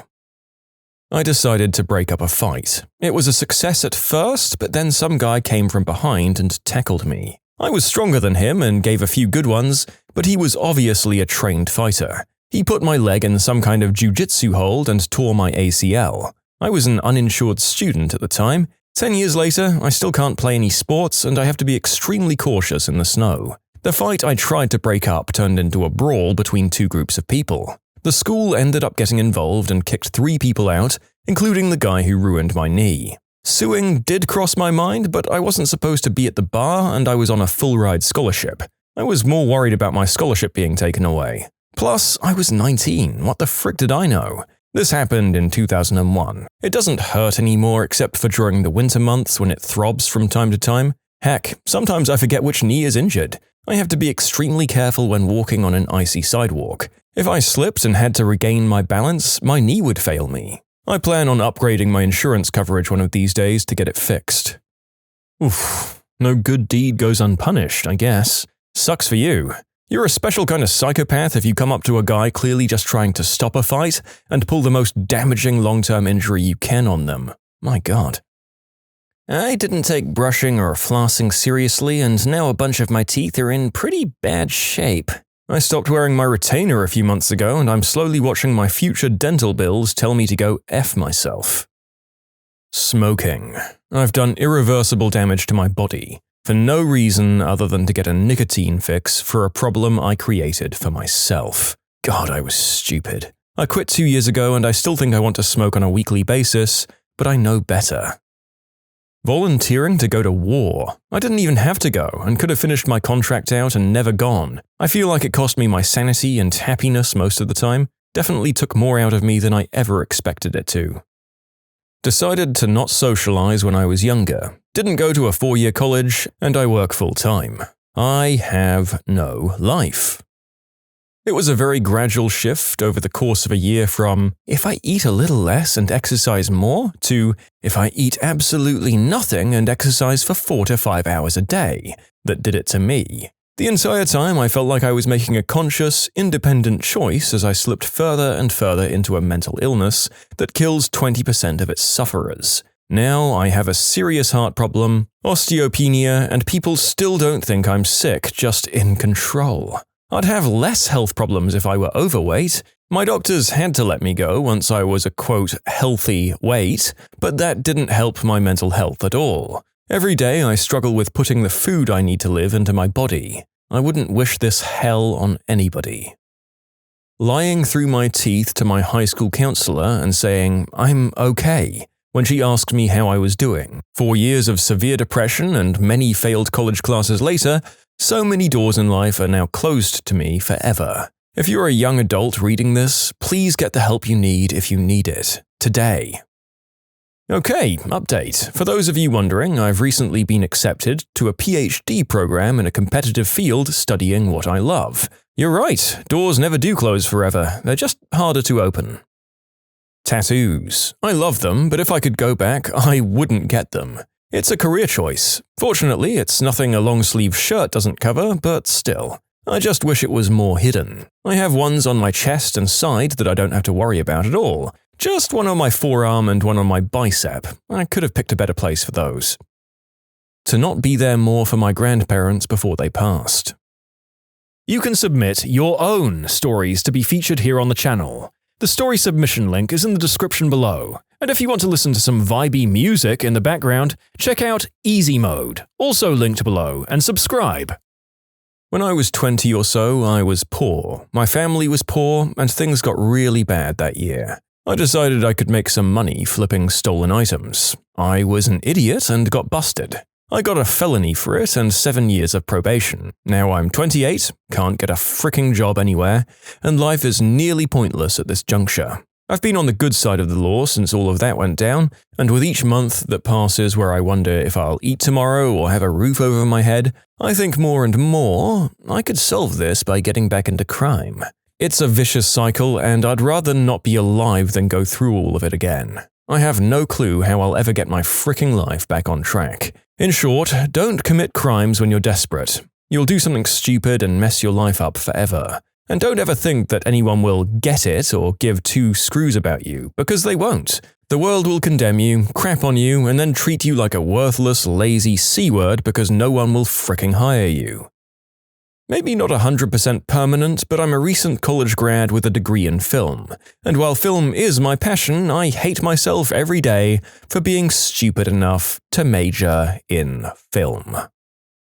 Buying that World of Warcraft subscription and game in 2004. I got clean in 2009 and never looked back. It was some of the most memorable times I've ever had in a game, but I kept prioritizing it over real life. I think it's helped out a lot of people a lot, but other people regret it with a passion. I think everyone gets nostalgic over it though. Breaking up with that awesome girl in college because I wasn't ready to settle down. I've been trying to find a girl that awesome ever since, or even remotely close. The narrator will say that although it's entirely possible she was and still is an awesome person, rose-tinted nostalgia glasses are probably doing a lot for your image of her. Rest assured that there are people who are as great as her out there. You just have to meet them. Screwing around in high school and not going to college. I'm not saying college is necessary for everyone, but I think I would be in a much better place overall if I had gone. I have a decent corporate job that I am very good at. I've been employed by the same company for 10 years. My life isn't horrible, but the ceiling is getting so low that I have to crouch in my cubicle. I've seen enough advice animal memes on the front page to know that the high school kids are out for summer. If you're reading this, please take my genuine advice. Just tough it out, do well in school, and get a scholarship. Your schoolwork should really be your main focus in life. It'll suck. You might not get to do the things that your friends are doing. I know this. I chose to have fun, and now I don't have much fun at all anymore. I have close friends that are now fresh new lawyers, paramedics on their way to becoming doctors, a Wall Street broker, and even an astrophysicist.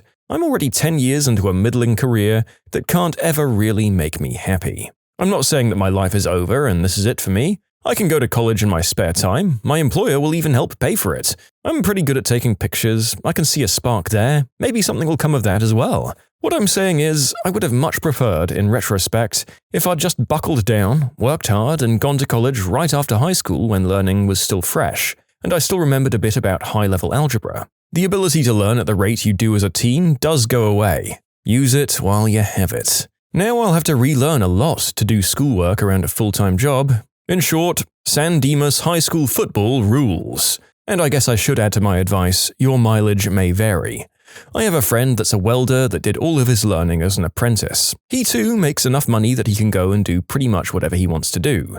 At my base salary, after taxes and insurance, the car payment, rent and food, I have to save up for months to be able to swing an in-state vacation. I guess my main point is get the work done while you're really young so that when you're older you don't have to worry about that. And you can do that fun stuff as much as you'd like. I'm not saying wait until you retire to do anything fun, it's just so that you can make enough money to have fun when you're not working. Having a snake as a best friend. My snake, Xavier, looks a lot like me. My buddy Steve used to say he couldn't have picked which one was which out of a lineup, which he ended up having to do several times after the burglaries. But that's all been settled outside of court, and I'm happy to say that the wounds have healed nicely. Anyway, this one time a man on the street came up to me and started cooing while making wild motions with his fists. Immediately concerned, I shook him and asked him what the matter was. "You," he said, his eyeballs bulging and his Adam's apple becoming dislodged. "You did the deed with my wife." Now, I've done the deed with a lot of people's wives, my neighbors, Ronald Reagan's, and yours, but I was pretty sure this man wasn't one of them. For one thing, he was Irish, and the Irish tend to marry Hungarians, and I wouldn't touch a Hungarian for all the money in Hungary, which is about $4.68. For another, he was grotesquely overweight, so I figured his wife couldn't be much to look at either. This might be an unfair judgment, but I've never considered myself a fair individual. In fact, I've never even been to a fair because I don't like Ferris wheels, and I think cotton candy tastes like gonads. "I'll fight you right here," the man said. "Right now." He raised his bony fists and leered at me. At this point, I realized what must have happened. Xavier has been a bit of a man about town recently. He was going through a messy divorce, which for snakes tends to involve repeated chucking up and 400% increase in his doing the deed drive, and it seemed likely that it had been he, and not me, who had slept with this man's wife. "Oh," I said, "you're looking for my snake." The next thing I remember, I was waking up in the East Omaha General Custer Memorial Hospital in excruciating pain. My doctor told me that I'd been out for several years, but since the man hit me with such force, I was traveling near the speed of light and I perceived it to only be a few hours, in accordance with Einstein's theory of general relativity. I'd also fractured 34 ribs and needed a mechanical Johnson to replace my old flesh-based one. This saddened me, but I'm delighted to say the wounds have healed up nicely and I am almost a functional human being again. Xavier apologized to me in his own coy way, and our friendship hasn't suffered too much as a result, except for the 2 weeks I used him as a Kleenex brand paper tissue. Not breaking up with my ex-wife while we were in college. One night we were doing laundry and we were right on the verge of breaking up. We almost did it, but I backed down. We ended up getting married and had a couple of kids. My life is screwed because of her now 15 years down the road. But I do have 2 wonderful kids from the relationship that wouldn't have existed if we'd broken up that one night. It's funny how much of my life seems to pivot around that one night and that one decision. Without making the decision, I wouldn't have my kids, but my life wouldn't be screwed. I think about that night so much. I turned down my dream job because of location. Then I ended up getting another job elsewhere that was the right location and a high salary, and those were the worst 5 years of my life. Rocking a backwards, upside-down visor in middle school. I mean, you just sound like a rad dude to me. What are you talking about? I'm gonna rock that look out to the store right now. I wonder if those kids who always laugh at me will be sitting outside again. I wonder what they're laughing at. Oh well. Discovering the internet. Nothing will ever get done again. Choosing a degree for the money, not for what I'm interested in. Now I'm stuck with a major that I don't even like. I don't need to wear protection, I'll just pull out, said 19-year-old me. Despite MTV's efforts to glamorize teenage parents, it really sucks. It's hard trying to raise someone when you yourself don't even have direction in your life. You're already poor, kids are expensive, and you alienate yourself from your friends because no 19 to 21-year-old really wants to hang out with you and your kid on a Friday night. You drop out of school because you can't handle working 40 hours a week and being a parent or trying to be a full-time student or even a part-time student. All this being said, I do love my son to death, and he's probably the best thing that happened to me. Without him, I truly believe I would have drunk or partied myself into a really bad place. Took me a lot longer to get back on my feet, but 12 years later, I'm finally back in school and I'm really happy with my life. Letting my tattooist boyfriend do his name on my face has to be one of the worst permanent life decisions anyone's ever made, unless I somehow get the money to magically remove this. Buying a smartphone. Huge frickin' distraction. True dad, I'm writing this answer on my smartphone from work. Crawling out of my mother. If I'd known then what I know of the world today, I would have stayed inside. Mine is inaction. I should have played an extra sport in high school, and I should have created a local non-profit organization for kids with Tourette's, which I have and therefore relate to. If I'd done both of these, I know I could have gotten a full ride to my dream college, which would then have allowed for my 2 brothers and sister to for sure go to college without my parents going so far into debt. Then my parents wouldn't have been so stressed, which would have made home life easier, and my siblings would have had a much easier time in their lives. My inaction took a huge toll on my family. I still regret it to this day, and I wish I could have taken the opportunity to not be lazy, to play an extra sport, go the extra mile, not just sit at home, relax, and expect it all to come to me without lifting a finger. Inaction is just as permanent as action. PhD. There's no going back once you have that level of loan debt. Every teenager should be made to read through these testimonies in their entirety. I've just finished. In short, don't major in arts, don't do substances, go to college, don't get a tattoo, go to the dentist, talk to your counselor, go to college, don't marry an idiot, don't be a stupid freaking kid, go to college. What's a hobby that has a surprising dark side to it? Disney pin collectors. I like pins and I'll buy them when I'm traveling for souvenirs. Apparently, at Disney properties, pin trading is a big thing. And it's also pricey. What at Disney isn't. And there were a bunch that you could only get from random packs. There'd be a set of like 7 to 8 different pins, but you wouldn't know which one you were getting. And they had sets that were well over $100. I'd stopped by one of the kiosks at Disneyland because I wanted a few Star Wars pins, and I saw people trading pins with the employees. I was curious about it, so I googled a bit and was amazed by the black and grey market of pin trading. People would buy knockoffs and then go to the parks and trade them to staff or other patrons, even kids, for legit pins. Or they'd find someone with a rare or valuable pin that didn't know its worth, and they'd try to rip them off. I guess with obsession comes darkness. Beekeeping. There are keepers who weaponized severe illnesses against others' hives and many cases of hive theft every year. I'm not sure if it's still a thing, but when I played Magic the Gathering a number of years ago, I heard some real horror stories about how competitive Pokemon and Yu-Gi-Oh players were. One story involved a guy at Yu-Gi-Oh tournaments holding a weapon under the table to scare an opponent into losing. Wasn't there one Yu-Gi-Oh card that got banned in competitions because it was making people show up smelling like absolute crap? Yeah, that card had a line on it about the players shaking hands, and if you shook hands, you'd get a beneficial effect. So people would choose to not bathe or just deliberately smell terrible so that their opponents, while they might want that beneficial effect, would resist because they don't want to touch the other player's hand or be near them. It kinda reminds me that Super Smash Bros. Tournaments, when held in person, actually have to put in rules about competitors having to bathe, since some of them were really unhygienic, nasty fools. And it was such a common problem that they had to make a tournament rule about it for some tournaments that people ran.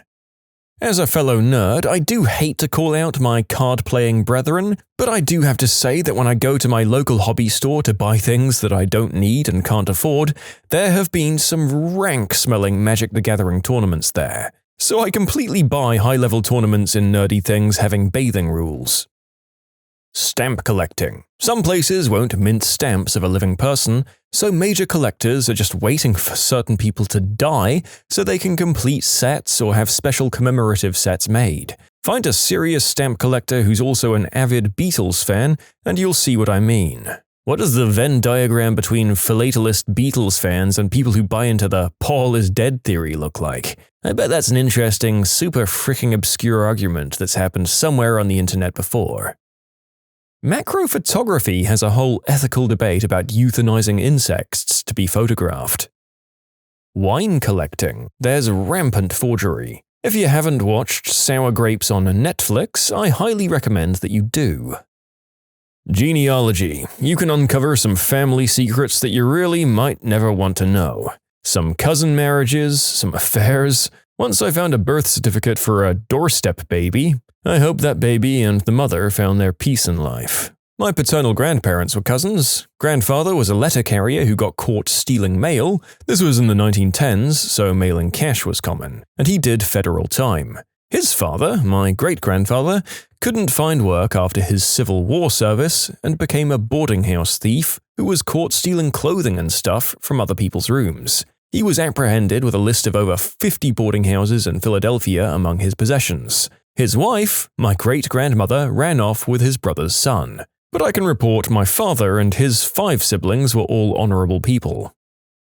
Egg collecting. Some people go nuts and end up stealing eggs from nests of endangered birds. Some go to jail.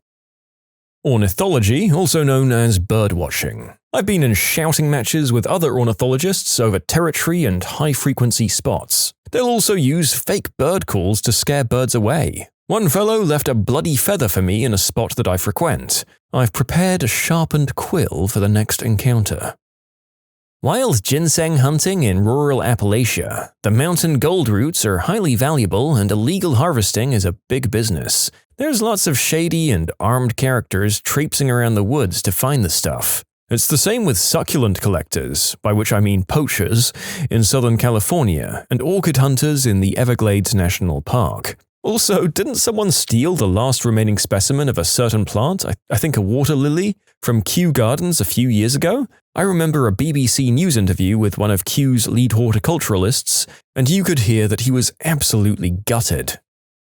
I suspect people with no experience assume that hobby store-style group activities like tabletop miniature games, Pokemon, are just silly fun for nerds and kids. But the amount of drama, anger, and bullcrap going on in those places as personalities clash is off the charts. I've heard stories ranging from stalking to attacks to death threats, and that's just the normal side of how crazy it gets. Drum corps. Some corps will literally push you past your breaking point. Some people end up getting stress fractures or worse and are told to push through them. My favorite is knitting and crochet. Do you make a baby blanket out of wool and risk the child having an allergic reaction, or do you make it out of synthetic fibers and have the blanket melt onto the child should a fire happen? Either choice means you're a demon and hate all children, according to some enthusiasts on the internet. Plant collecting. People poach them from nature, steal them from nurseries, conservatories, and homes, file fake claims against the sellers to get their money back, paint plants to look like a different species, flip plants without proper quarantine and acclimation, and also sell infected plants, be it bugs, rot, mosaic virus, among other things. Honestly, it's shocking how many awful things can go wrong with collecting plants. Quilting. Gossip around people with a fabric habit can be quite mean. Manhole cover enthusiasts. I found them while working on a school project, and there are some sophisticated thieves in that community. Doll collecting. Fakes are a big business, and people are crazy. The fake American Girl dolls always make me laugh. They can never get the lip color right, and they always end up looking like adult movie stars. Absolutely. You know it's wild when a doll can get cancelled. Thank goodness dolls aren't sentient because the scrutiny and judgment they get from fans is hardcore. And I say that as a huge fan who also thinks Mattel has turned Barbie into a cheap piece of crap in the past 10 years. Don't even get me started. Improv is full of predatory folk. I mean, just about any performing art is full of predators. Computer security. You start out with some naive idea about maybe fixing a bug you found in some software, and slowly become aware of an aggressively boring world consisting of multi-million-dollar lawsuits, secretive organizations, politics, and international crime. It's good fun when you can ignore all of that and fix some bugs or write a neat program, though. Astronomy and stargazing. People will drive for hours just to get a dark sky with minimal or no light pollution, and light pollution is getting worse and more widespread every year. You know, I can't help but feel like you're not reading this question in the spirit it's meant to be interpreted in, but I do applaud you for your creative take on it. Well done. I don't know about a dark side to it as a hobby, but music. Great hobby, awesome creative outlet, but professional music and music academia is toxic. Expecting students to work for more than 12 hours a day, constantly being compared to others in negative ways, the massive substance use culture that surrounds music students. I don't know any music student that wasn't at least taking Adderall to study, if not white snow or other substances at times too. And professional music, at least professional orchestras and big bands, require such talent that you basically just have to practice non-stop for decades to get into them. Which you learned how to do in music school. You just pop some pills, do nothing but play your instrument, and have no life. It's getting better in a lot of schools and for a lot of people, thankfully. I absolutely agree. The culture is absolutely draining, and everyone treats you like a failure if you aren't constantly practicing. Everyone is super cutthroat, and eventually I hit a wall. Being an already fairly unstable ADHD and depressed, anxious kid all around, there is literally no way you can just explain away all these college students taking 8+ classes, on top of ensembles, concerts, practicing lessons, and even observations and workshops, as healthy or constructive. When I got physically injured and my school still expected me to be giving 120%, that's when I had to bail. Super toxic and exclusive crowd that I just really put up with for a love of the craft. Ham radio has a fair number of racist jerks and outright crazy people. The AITA band is like the 4chan of the airwaves sometimes. Classical music. I worked in a store that sold mostly classical records, and a lot of the hardcore fans were incredibly pushy and nasty, especially opera fans. And the whole world of classical performance is chock full of downright bullying behavior, obsession, and general craziness. Lego. It's a kid's toy, right? Wrong. We have a chronic problem where new releases sell out almost immediately, going for vastly marked up prices while being unavailable to the public for months on end. Also, the Lego Group treats product leaks like murder cases, surgically ferreting out the responsible party. It's the Marvel's Hitman joke. And don't even get me started on the figure market. This is a relatively new creation since COVID got a lot of adult fans into the hobby and searching for rare and nostalgic figures. Cue a bunch of absolute idiots going on eBay and buying specific figures in bulk because they think they're the new Wall Street bets. They'll coordinate their attacks, going after somewhat rare but not impossible to find figures like Bail Organa or Captain Rex, and sending the prices to the moon. This problem is uniquely pernicious to the LEGO Star Wars community, by the way, which has several very nasty influencers in it. Captain Rex is not a genuinely rare figure. He was in one set, yeah, but it was a cheap, mass-produced set that a lot of people have. His price should be somewhere around $35 to $40, like Grand Admiral Thrawn was before a certain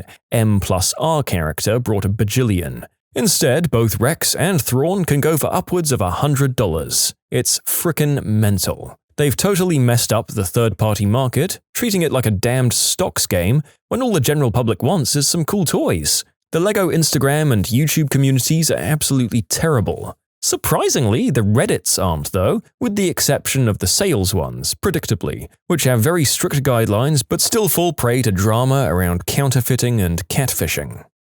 Pokémon Go. There are fights over gyms and PvP battles, mainly gyms. I think a couple of people have actually died over them. I'm gonna say that model train fans are constantly daydreaming about tying someone to those tracks. You can submit your own stories to be featured here on the channel. The story submission link is in the description below, and if you want to listen to some vibey music in the background, check out easymode, also linked below, and subscribe. I don't know if this is really surprising, but bodybuilding. Weight training and dieting is a great habit that I'd recommend to every young man, but every bodybuilder big enough to make it into magazines or even get big on Instagram is definitely using substances and PEDs. Young guys get into them just to keep up. The endocrine system is very delicate and complex, and guys in their early 20s or younger are just totally winging it by themselves with hormones bought online from China with Bitcoin. Best practice is to not try them unless you're prepared to be on it for your entire life, because your natural testosterone levels will never recover if you pin for long enough.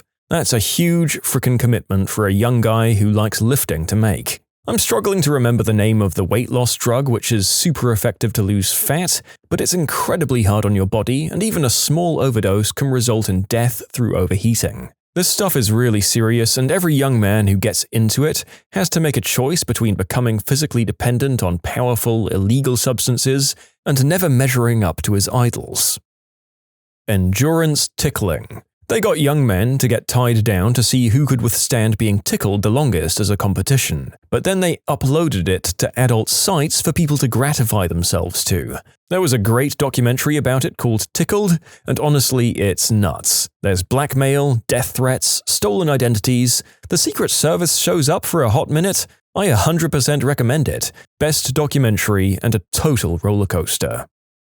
Knitting. That's black magic right there. How can one piece of yarn turn into a hat? It's just not possible. I don't knit, I crochet, and I can certify that I'm totally a witch who sold her soul to the devil just so that I could transform one piece of yarn into a hat.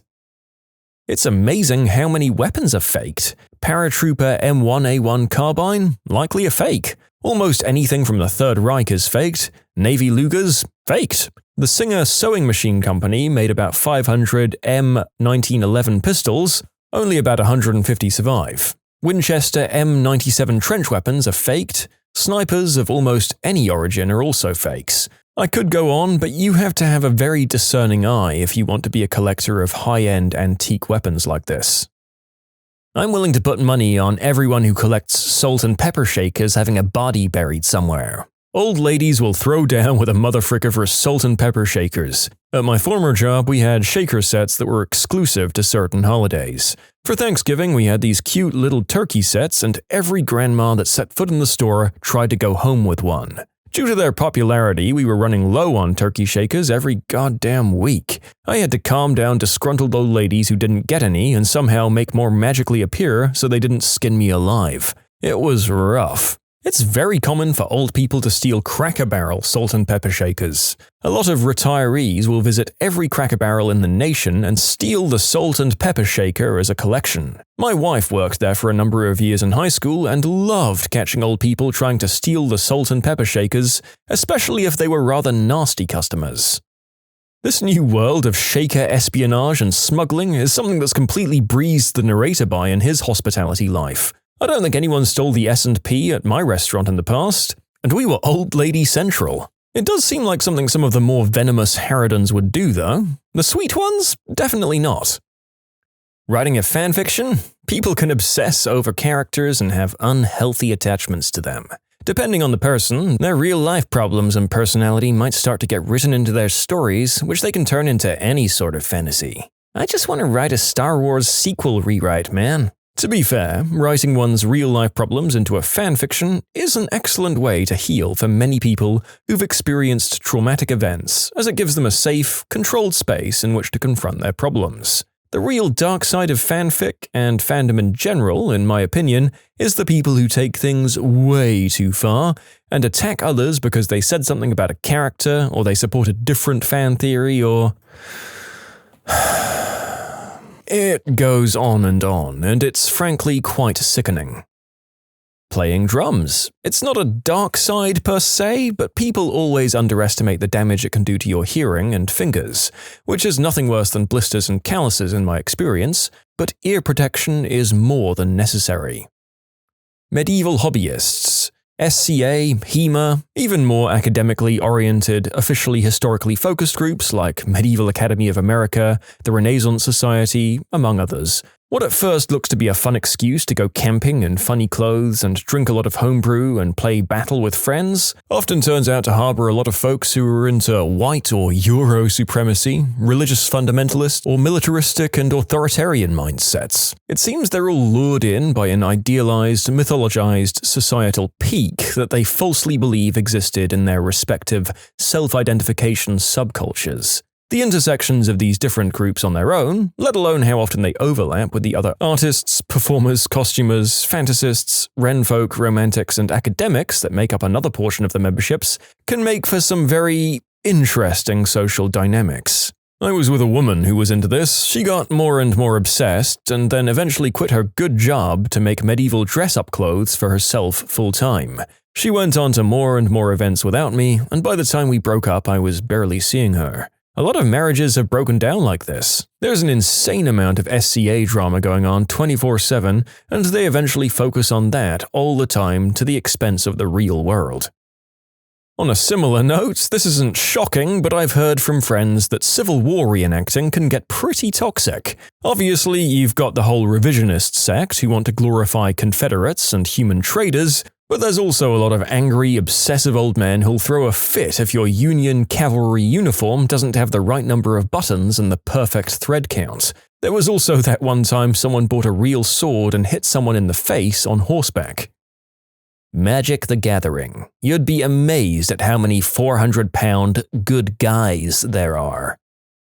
I don't know for sure, but I always assume people that are super into model trains are sociopaths. Yes, as a train enthusiast, there are two types. The folks that put a cute train around the Christmas tree and don't really care about what it is, and the people who get upset that their N-scale, that's 1 in 160 for you laypeople, SD40 Mac 2DH AC130cc PRR number 4269 from Broadway Limited, has 6 more rivets than the actual one, and the headlight is the wrong shade of white, and they spend the entire run session complaining to everyone in earshot about it. I just want to run my little trains in peace, Jim. Tabletop role-playing. We have tons of guys that like weird stuff. I believe the question specified surprising. This isn't surprising. The worst part of role-playing games is the people that play role-playing games. That's why you get into it with your friends and only branch out with other friends and never engage with the hobby scene at all. Matchbox or similar car collectors. They're even weirder than fanatic model train people since they're after that one rare or defective piece out of a run of hundreds of thousands. I worked in a hobby shop years ago, in the 1970s, and they were just weird. Like Jeffrey Dahmer weird. Creeped me the F out, but you had to help them out since that was the job. Years later, I was in a hotel in the Metro Chicago area for work, and they were having a Matchbox Collectors Convention. They were still just as creepy all those years later. I like to collect Hot Wheels and Matchbox cars. I usually just like to stick with trucks and muscle cars and special ones based on movie or TV cars. I try not to take it too seriously, just finding ones that really appeal to me instead of the treasure hunts and red lines. But I hear about collectors who work at Walmart and other places that hoard all of the good ones that come in off the truck. I collect a few different kinds of toys for nostalgia, and let me tell you, adult toy collectors can be terrible, entitled brats. Contrary to what they believe, adults are not the target demographic. The companies are catering to children. Stop attacking them on social media. Stop bullying literal children about it. Scalping can be a huge issue as well. People would buy whole shelves of things just to resell at a markup. Adults who aren't into it sometimes assume the worst of you, and the worst varies. I'm just an adult who spends some of their fun money on cute, colorful things. Sometimes you're just trying to make friends and you stumble into a kink community. People can do what they like as long as it's safe, sane, and consensual, but you can really get ambushed by it or have it pushed on you. The most frequent kink grosses me out, actually, and I really have to watch who I interact with. Alternate photography. Vaporized mercury, cyanide, silver nitrate. For wet plate, there are some good substitutes, but you still really have to know what you're dealing with. Bug collecting for display purposes. If it's for study, I understand completely. just to collect them and say that you have them? That's pretty creepy. However, if bugs totally are your thing, check out May's Natural History Museum. The collection is expansive and there's a few extinct species included, but the spiders made me run out of there. Pink Floyd album listening. As a Pink Floyd fan, I've learned even a lot of Pink Floyd fans don't like each other. I went to see Brit Floyd, one of the best Pink Floyd tribute bands out there, and I got stuck sitting next to a guy that was like the comic book guy from The Simpsons. He tried to turn what I thought was a casual conversation into a game of Trivial Pursuit. Dungeons and Dragons. Why? Because you're going to want to spend hundreds or thousands of dollars on books, figurines, dice, and various other wastes of money. At 55, I'd already spent a few $100 on books and dice, and it's gotten worse. For real though, I had to stop playing D&D in college because nearly every session there were multiple people role-playing substance use and working girls to the point of it being uncomfortable. Biking tends to get a pass for being environmentally friendly, however carbon fiber bike frames at the end of their lives can still sit in a landfill. That being said, I love biking. Hiking is another one of those hobbies that gets a free pass for being environmentally friendly despite being bad for green spaces.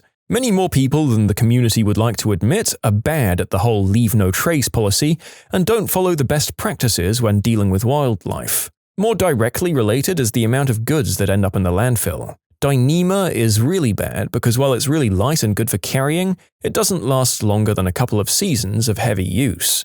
Ultralight backpacking has really screwed with the environmentally friendly aspect of hiking, as the trade-off for lighter gear is usually durability. Truffle hunting. My professor used to talk about how he knew guys that would get murdered just because of truffles, or how if you find a good way to grow a mushroom like the morel in a farm, people would get attacked over that as well. When you subscribe, make sure to hit the bell to turn on notifications. Put the playlist on in the background to finish listening to all the stories, or if you want some vibey music to put on in the background, check out easymode. If you like Am I the Genius, give Am I the Jerk a shot. Everything linked in the description.